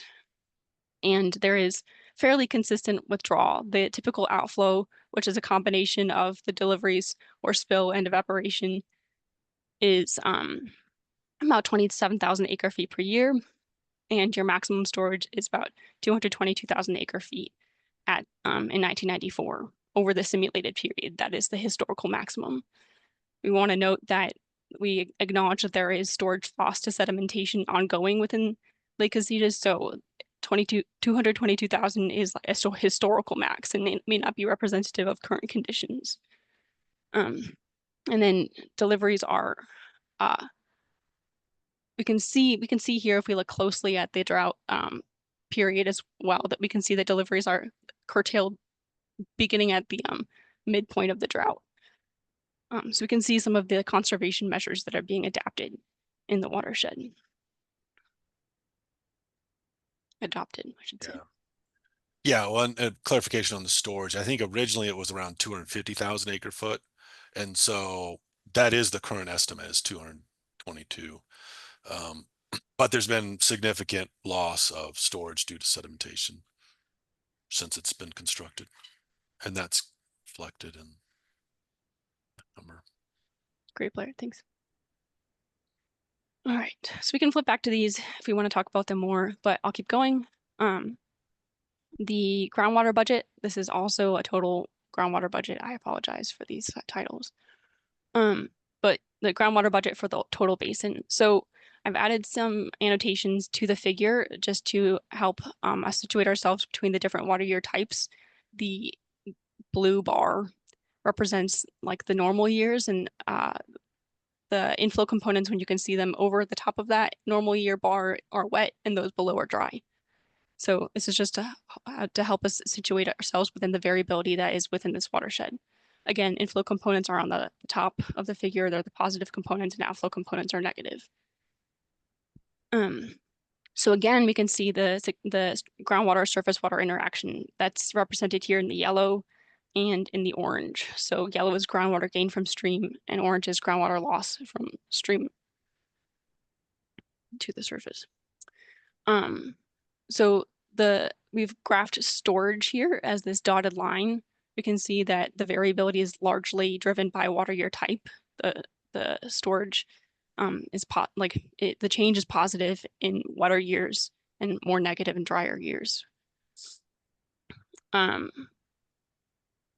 The water, we can also see, we want to take a deeper dive. The next slides will go into this in more detail, but the watershed geology and topography lends itself to this being a rapidly draining groundwater area. So all the basins, some more than others, are rapidly draining. And we'll take a closer look at that in the following graphs or figures, and then some takeaways. Limited effective groundwater storage. As we can see, it's very variable from year to year. And then we're going to investigate the storage in the next figures in the individual basins. So this is the groundwater budget for the Upper Ventura Basin. We've simplified things a bit to be able just to take a closer look at some of the primary components of the water budget in this basin. So we can again see the groundwater surface water interaction with the yellow groundwater gain from stream and the blue groundwater loss to stream. So the comment that was about the interaction is, it's well-founded and it's in all of these graphs. The typical withdrawal in the Upper Ventura, if you look at all these green bars and you take the average, it's about 7,000 acre feet per year. Similarly to the previous figure, we see that storage fluctuates, but is not overall negative. It changes by year type, and since it's not overall negative, we can draw from that the basin is not in a state of overdraft. It's not consistently going down. A takeaway: rapidly draining storage, and we just want to add a bit more detail, nuance to that discussion. In the storage line here, we can see that the variability, the storage often fluctuates around 0. So we can see that storage is rapidly draining, in addition to the fact that it's filling in wet years and draining in dry years. So just to give us a little bit more context on that, this is a profile of the Ventura River as it from about the location of the road-based diversion down to like lower in the watershed. So what we're seeing here is that the groundwater basins are fairly shallow, and that surface water, this is like part of the reason surface water and groundwater are so connected. Yeah, so basically this reach of the Ventura is the one that is typically, well, not typically, it can be dry, and then the lower reaches are, you see more surface water in those reaches, but it's primarily due to the very steep topography and the undulating geology within the Ventura River watershed, specifically along the Ventura River. Blair, do you have anything to add? Yeah, I mean, this is just want to give a figure in terms explaining why some reaches are dry, some reaches are not, throughout the year. There is that groundwater dam shown there too, that pushes water up near Foster Park.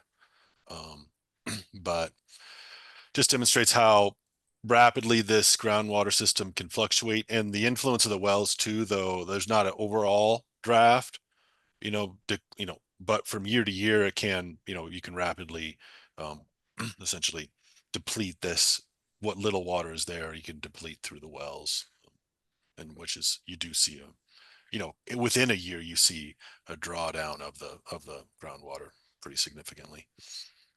But they also then can be refilled very rapidly in a wet year, right? So that's the other side of it. Right. Brian Bondi, I see your hand up. Yes, hi, I'm Brian Bondi with Upper Ventura River Groundwater Agency. I just wanted to comment on the groundwater extractions that are included in the model. We worked closely with the state board when they were developing their model, and we found that they have assumed a lot of groundwater pumping that is actually supplied by Casitas from the reservoir. And so I think those issues were never resolved. And so the GS flow model is very likely overestimating the groundwater pumping. And I believe we commented on this early in the process. We have information about updated pumping that we've developed by registering all of the wells in the groundwater basin. So we know exactly how much groundwater is being pumped, at least at present. So that information is available. I don't believe it was ever requested. So it's significant. I think it's probably about, you probably have about double the actual pumping in your model. So I think that needs to be noted. Thank you. Thanks, Brian. Yeah, I will follow up on that. We would certainly be happy to update the values in here. This is an ongoing process of updating the water budget. So absolutely, we'd like to use your numbers. Yes, we want to be, use the best data out there. Currently, we relying on, the current results rely primarily on GS flow, though, there's no reason we have to rely on GS flow for all the components if we have better information, right? So it is a pretty comprehensive model and does give a good overall picture, but for sure it's a model, and I'm in all models there's going to be limitations of both what it can do and also, on how good the data is they're using in the model. So if there are improvements, on any one of these components, that's part of I think also part of the intention of this effort is to, improve upon what's been done in the past. We aren't going to be running new models, but we do want to present the correct data. Yeah, thank you, Brian. All right, and our last figure is the groundwater budget for the Ojai Basin. The story is somewhat similar here. We see, in addition to the interaction between groundwater and surface water, it's a little different here in Ojai, actually. But we see groundwater lost to surface water in wet years. You can see that, so the groundwater gained from stream and then groundwater lost to stream. So the groundwater lost to stream, the quantities in drier years, it's the quantity of groundwater lost to stream is lower, and then in wet years it's higher. So we can see some interaction there. And then typical extraction based on, again, our GS flow data. The green bars are approximately 5,000 acre feet per year. We can see just looking at the general trend in outflows that groundwater extraction is a major component of the groundwater budget in the Ojai Basin, which I think lines up with expectations. And then we can also see the rapidly draining storage in this basin.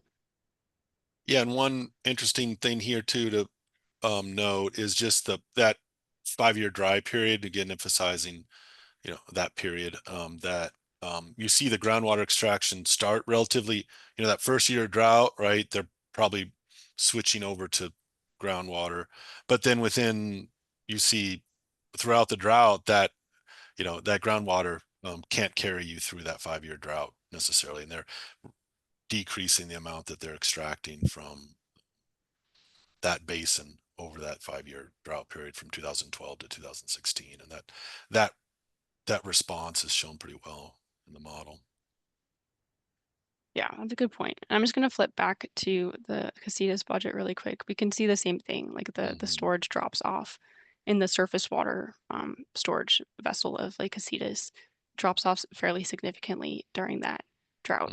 So yeah, and then you see a big delivery midway through the drought, but then the last few years of drought, they start implementing, there's just, implementing the conservation measures, and just overall water use dramatically decreased in those, year 4 and 5 of that drought, both from surface water, but also from groundwater.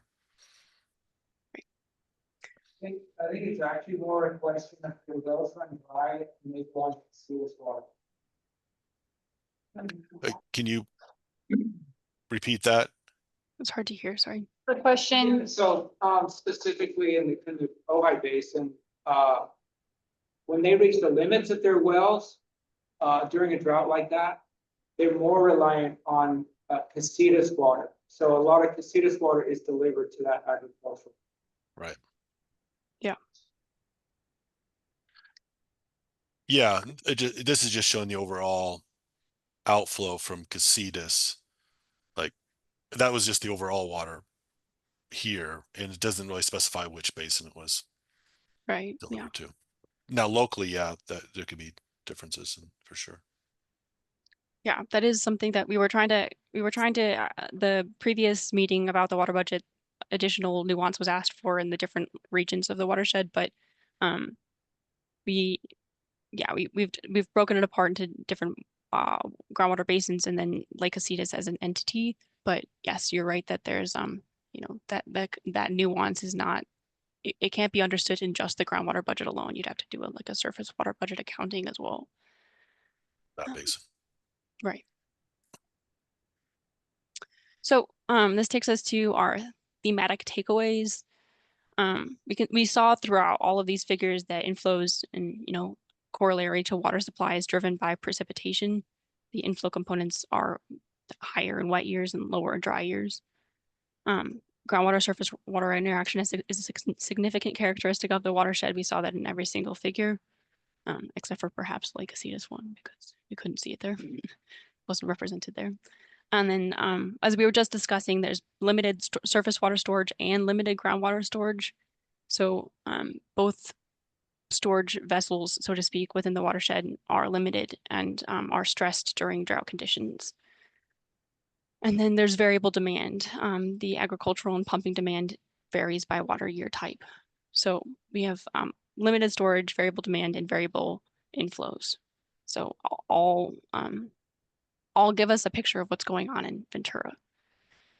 Just to add nuance to that picture, we've provided this is a percent difference chart based on water year type for the different water budget components that we were looking at in those figures. So very dry, normal, wet, and very wet years. And then these are the same surface water components we've been looking at throughout the discussion. So for example, runoff, we see that everything's in comparison to an average of the normal year. So comparatively to about the normal condition, in very dry years, there's about 76% less runoff. Dry years is about 72% less dry off. Wet years, you see 157% of the typical runoff. And then very wet years, you can see over 1,000% increase in runoff. So this is just another way of looking at how variable your system is based on water year type. And that the findings are a little bit different by each water budget component, but they all tell a similar story. Groundwater extraction is an interesting one to look at. Compared about normal, we can see that there's actually less in a dry year and significantly less in a very dry year. Perhaps this is due to conservation measures.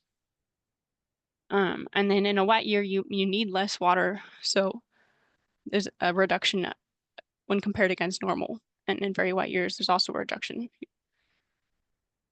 So yeah, this is just another way of looking at the same information in comparison with the different water year types. Getting to something that Paul said.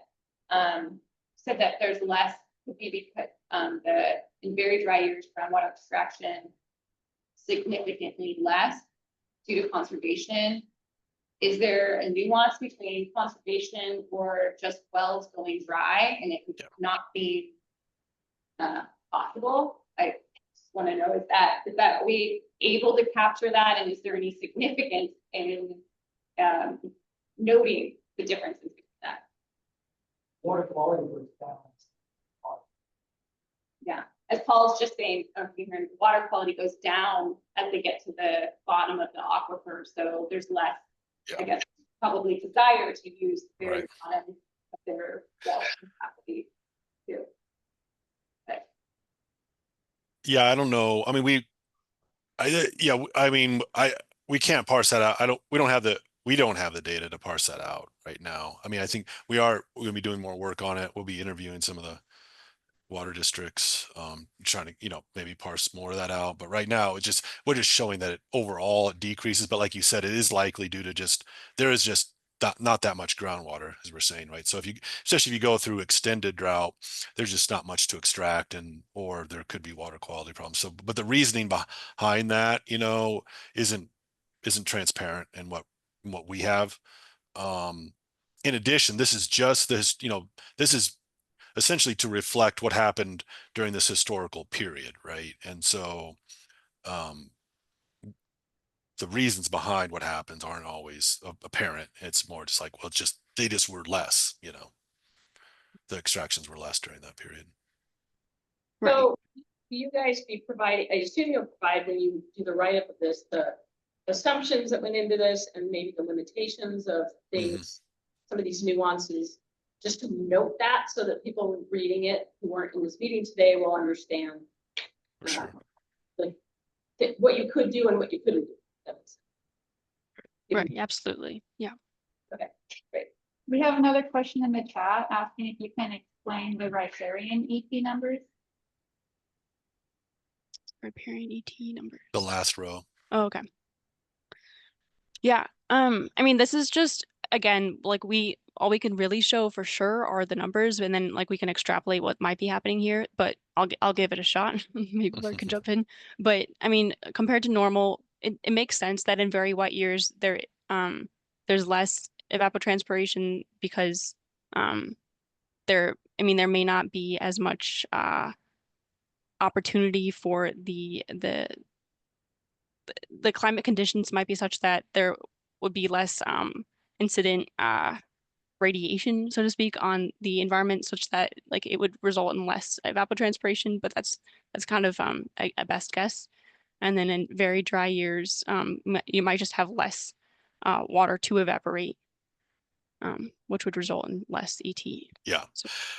Yeah, and again, we're going to summarize the assumptions and results and limitations from the GS flow model. We haven't updated the model or made any changes to it, right? So these are just the raw results.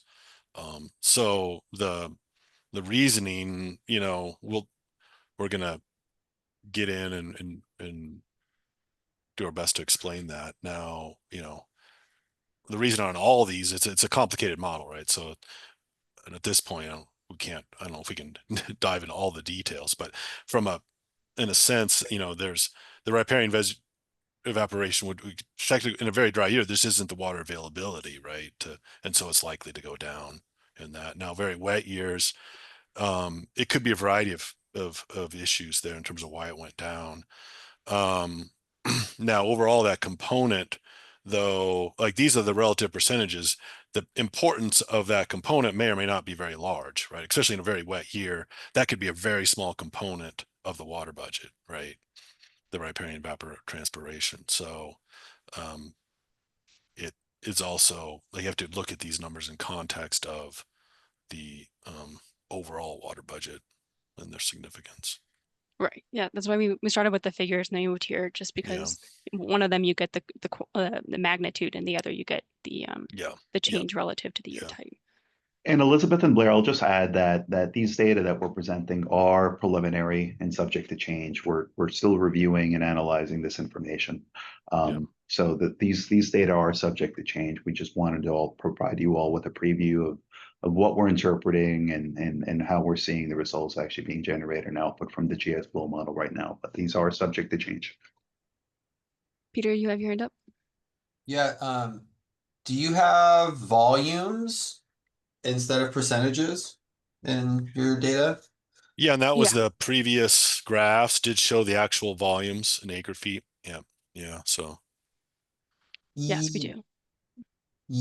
Yeah, I just want to know, like, I see this and this is great. I just really like the table or the other figure you just had, and if instead of it being like 0 for normal, because that would be like a number, and then you could. Yeah. Does that make sense? Because I feel like that's Mhm. really valuable in my mind, at least what I'm interested in. So thanks. Mm-hmm. Yeah, I can certainly provide that. Got a comment? Yeah, Bruce. It seems to me that budget is this is a historical water use. Budget to me is a plan for the allocation of resources. And it seems like when you have a budget, that's something. So it seems like this should be, as much as we can say it, it's historical water use. As Brian indicated, the numbers way off on our extraction, water use by water supply companies like our water district is down 30 to 40%. I'm going to stay that way for a long time. So I don't know how this number is used, but it's not planning for going ahead. Because this is how it happened in the last previous water periods. I'd like to stay away from water budget. Do you hear that, or would you like me to summarize? Yeah, if you could summarize, that'd be great. Okay, and he's saying that he feels like the term water budget is a bit of a misnomer because we're looking at the historical uses of the water and where it went, and that the way we're using water now may be changing, and he's more interested in looking at future ways to use water. And is there anything you It's not, it was more for us as putting this plan together. Yeah, not just for you, but yeah, just a comment for our whole group of how to think about using water budget for planning.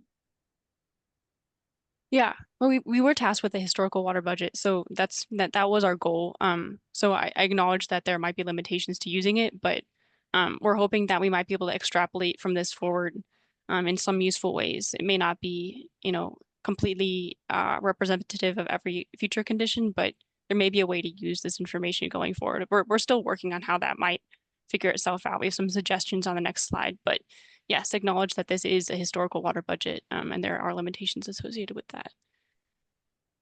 Then you might want to add the name historical water budget to it, saying a water budget. That way it's self-explanatory. That's true. That would be an easy fix, wouldn't it? Al, I think your hand is up. Yeah, good afternoon, good morning, everyone. Yeah, I'm Al Preston with Geosync Consultants. I was leading the development of the GS flow model.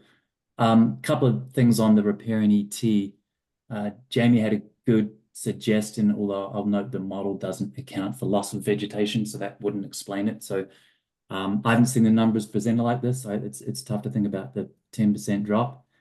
But in the very dry years, if you dig into the model, the groundwater elevations can drop. So there's basically less water available for the Arundo and other riparian vegetation to access. So kind of what you were saying. If you dig into the model, you can see that. Mm-hmm. Cool, thanks, Al. It's really interesting.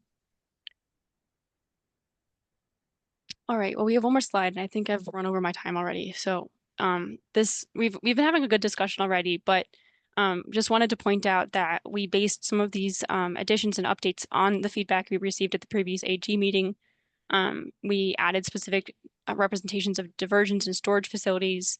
We detailed different regions of the watershed, specifically in the groundwater budget, and then Lake Casitas, and then we've estimated exported water types and quantities.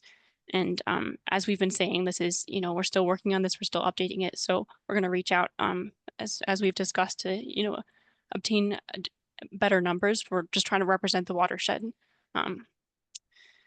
as best we can. So that's where we were and where we are today.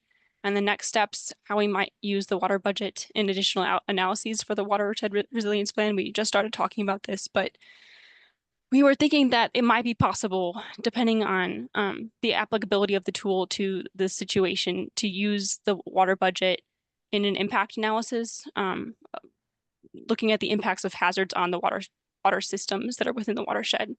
So there might be a way to use this to represent the vulnerability of different components of the watershed. So if there's a way to look at a specific component and realize different the impact of different hazards on that component, we could use that in a vulnerability assessment. So have to work through the details on that, but it's an idea of how we might use it. And then the other way of using it might be for adaptation strategy assessments. We could think about how imported water might change this historical view of the watershed, like how much more supply would you have based on an imported water quantity. And we could represent additional conservation measures if that was something that we wanted to just game out, how that might affect the quantities of water that are represented in this historical water budget. So yeah, these are just our preliminary ideas, and happy to hear from you all on different ways we might be able to use it and keep that discussion going.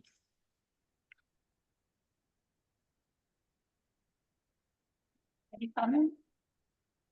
Well, Elizabeth, thank you for addressing that last bit about the value of or the use of the data that you put together in this format for us as we go forward. That question did come up from our state partner, water budget person up at TWR, and I don't know if he's on this call, but we'll definitely share this information with him and look forward to continued conversation about how this budget for this historical water budget gets used to add value to the rest. Absolutely. One thing you might want to look at doing too is when they built Casitas Dam, they did a lot of work on how much water was going to be used and the budgeting at that time. That might be something worth looking at, historical data back in that time to see what their analysis was at that time.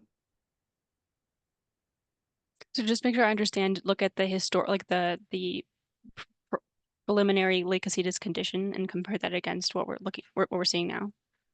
They did a workup on that to figure out how much water they needed to supply the people that were going to be using the water from the dam, and that will give you an idea of what they projected at that time, what the needs were as historical budgets. Okay, got it. Thank you. Yeah, that's interesting. Elizabeth, one thought that comes to mind from when under this question about we use the water budget for a vulnerability assessment and the impact of some of the climate hazards. I think of wildfire as one that could use this tool, and thinking about, I'm not sure if the model has components for, well, we think of when there's wildfire, we have more sedimentation and runoff, right? And if there's an impact then to Lake Casitas, I don't know if we have information on the sedimentation to Lake Casitas during or post-fire events, or what could be expected moving forward. And if we have more frequent or severe fires in the area, how that might impact surface water storage.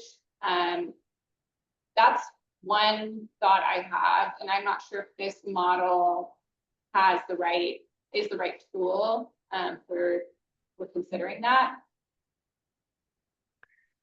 Blair, are you still on the line? This is Blair's area of expertise. I can jump in if he's not, but. Okay, assuming he's not, I think there might be a way to do it. I think we'd have to make some like broad assumptions, or just, make sure that we've detailed our, our methodology. But there are ways of quantifying like a rate of sedimentation in Lake Casitas. I'm sure that's already been done. So we can look at past studies and try and figure out how much the increase is during and after wildfire events and how that might affect the storage. So I think there's a way to do it. It would be, it might be possible. I think we're talking in broad terms, right? I think for us, the question is it a concern? Like, is there going to be a higher sedimentation to the point, rate of sedimentation to the point where we are going to lose a significant amount of storage that will impact overall, water supply. So it's more about the just like the quantity of that and how significant it might be. But Yeah, I think that is like a really important thing for us to key in on going forward. Blair talks about this all the time. He's a sedimentation and hydrology expert. But yeah, I think that just understanding that in more with more nuance and quantifying a rate of sedimentation and then projecting the rate of sedimentation out in however many years, then we could quantify the reduction in storage in, for example, Lake Casitas based on that rate of sedimentation. That's certainly possible. and if there's not other questions. I also wanted to note that in a previous presentation to our advisory group, one of the takeaways you shared was that evapotranspiration is a huge component for this watershed. And I saw on the last, that slide that had the percent,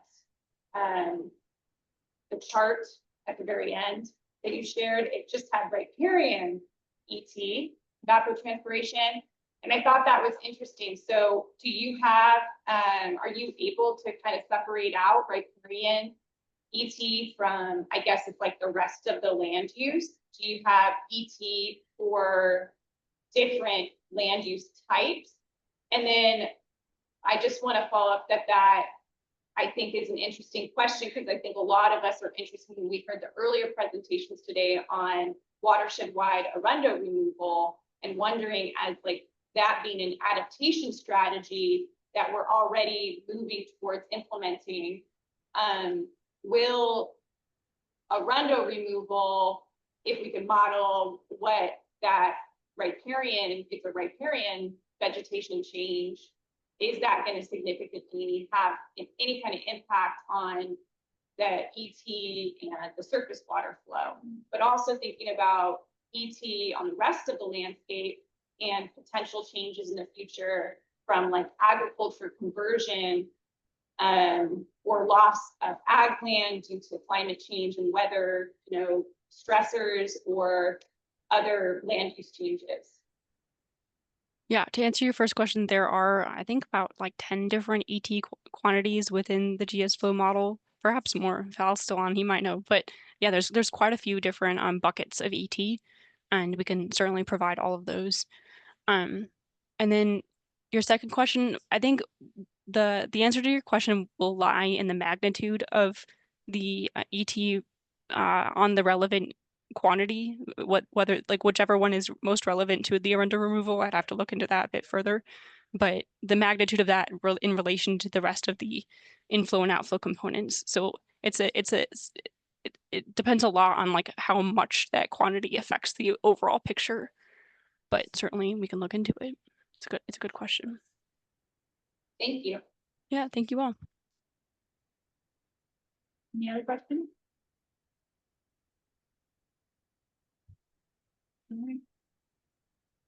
So just to wrap up, if there are folks that are both online and in the room that we have our advisory group. So I know that we've already talked about this some at the advisory group level, but if there are others too that are really interested in talking more with Stantec about, what you're talking about, getting better data and having these conversations, you can, if you don't know how, you can reach out to Lynn and I. But we will want to be making sure that we're moving forward with those conversations soon. We don't want somebody to feel like they didn't get their opportunity to share or talk about the detailed data, like Elizabeth was saying, Stantec reaching out. So if you need help coordinating and kind of reaching the team, you can contact Lynn and I too. And thank you so much, Elizabeth and Jamil and Blair, for working with us on this, and more conversations ahead. And more questions may arise when people in the room can see the slides. Yeah, better, because between the light shining on the screen and the size of the thing, it was really hard. I mean, we could understand basically the generalities, but we couldn't see the specifics. So we might get more questions from people in the room when we send this presentation. But yes, thank you very much. That was great. Yeah, thank you all. Appreciate it. Thank you. And our next meeting will be on October 2nd. Hey, thank you. Lynn,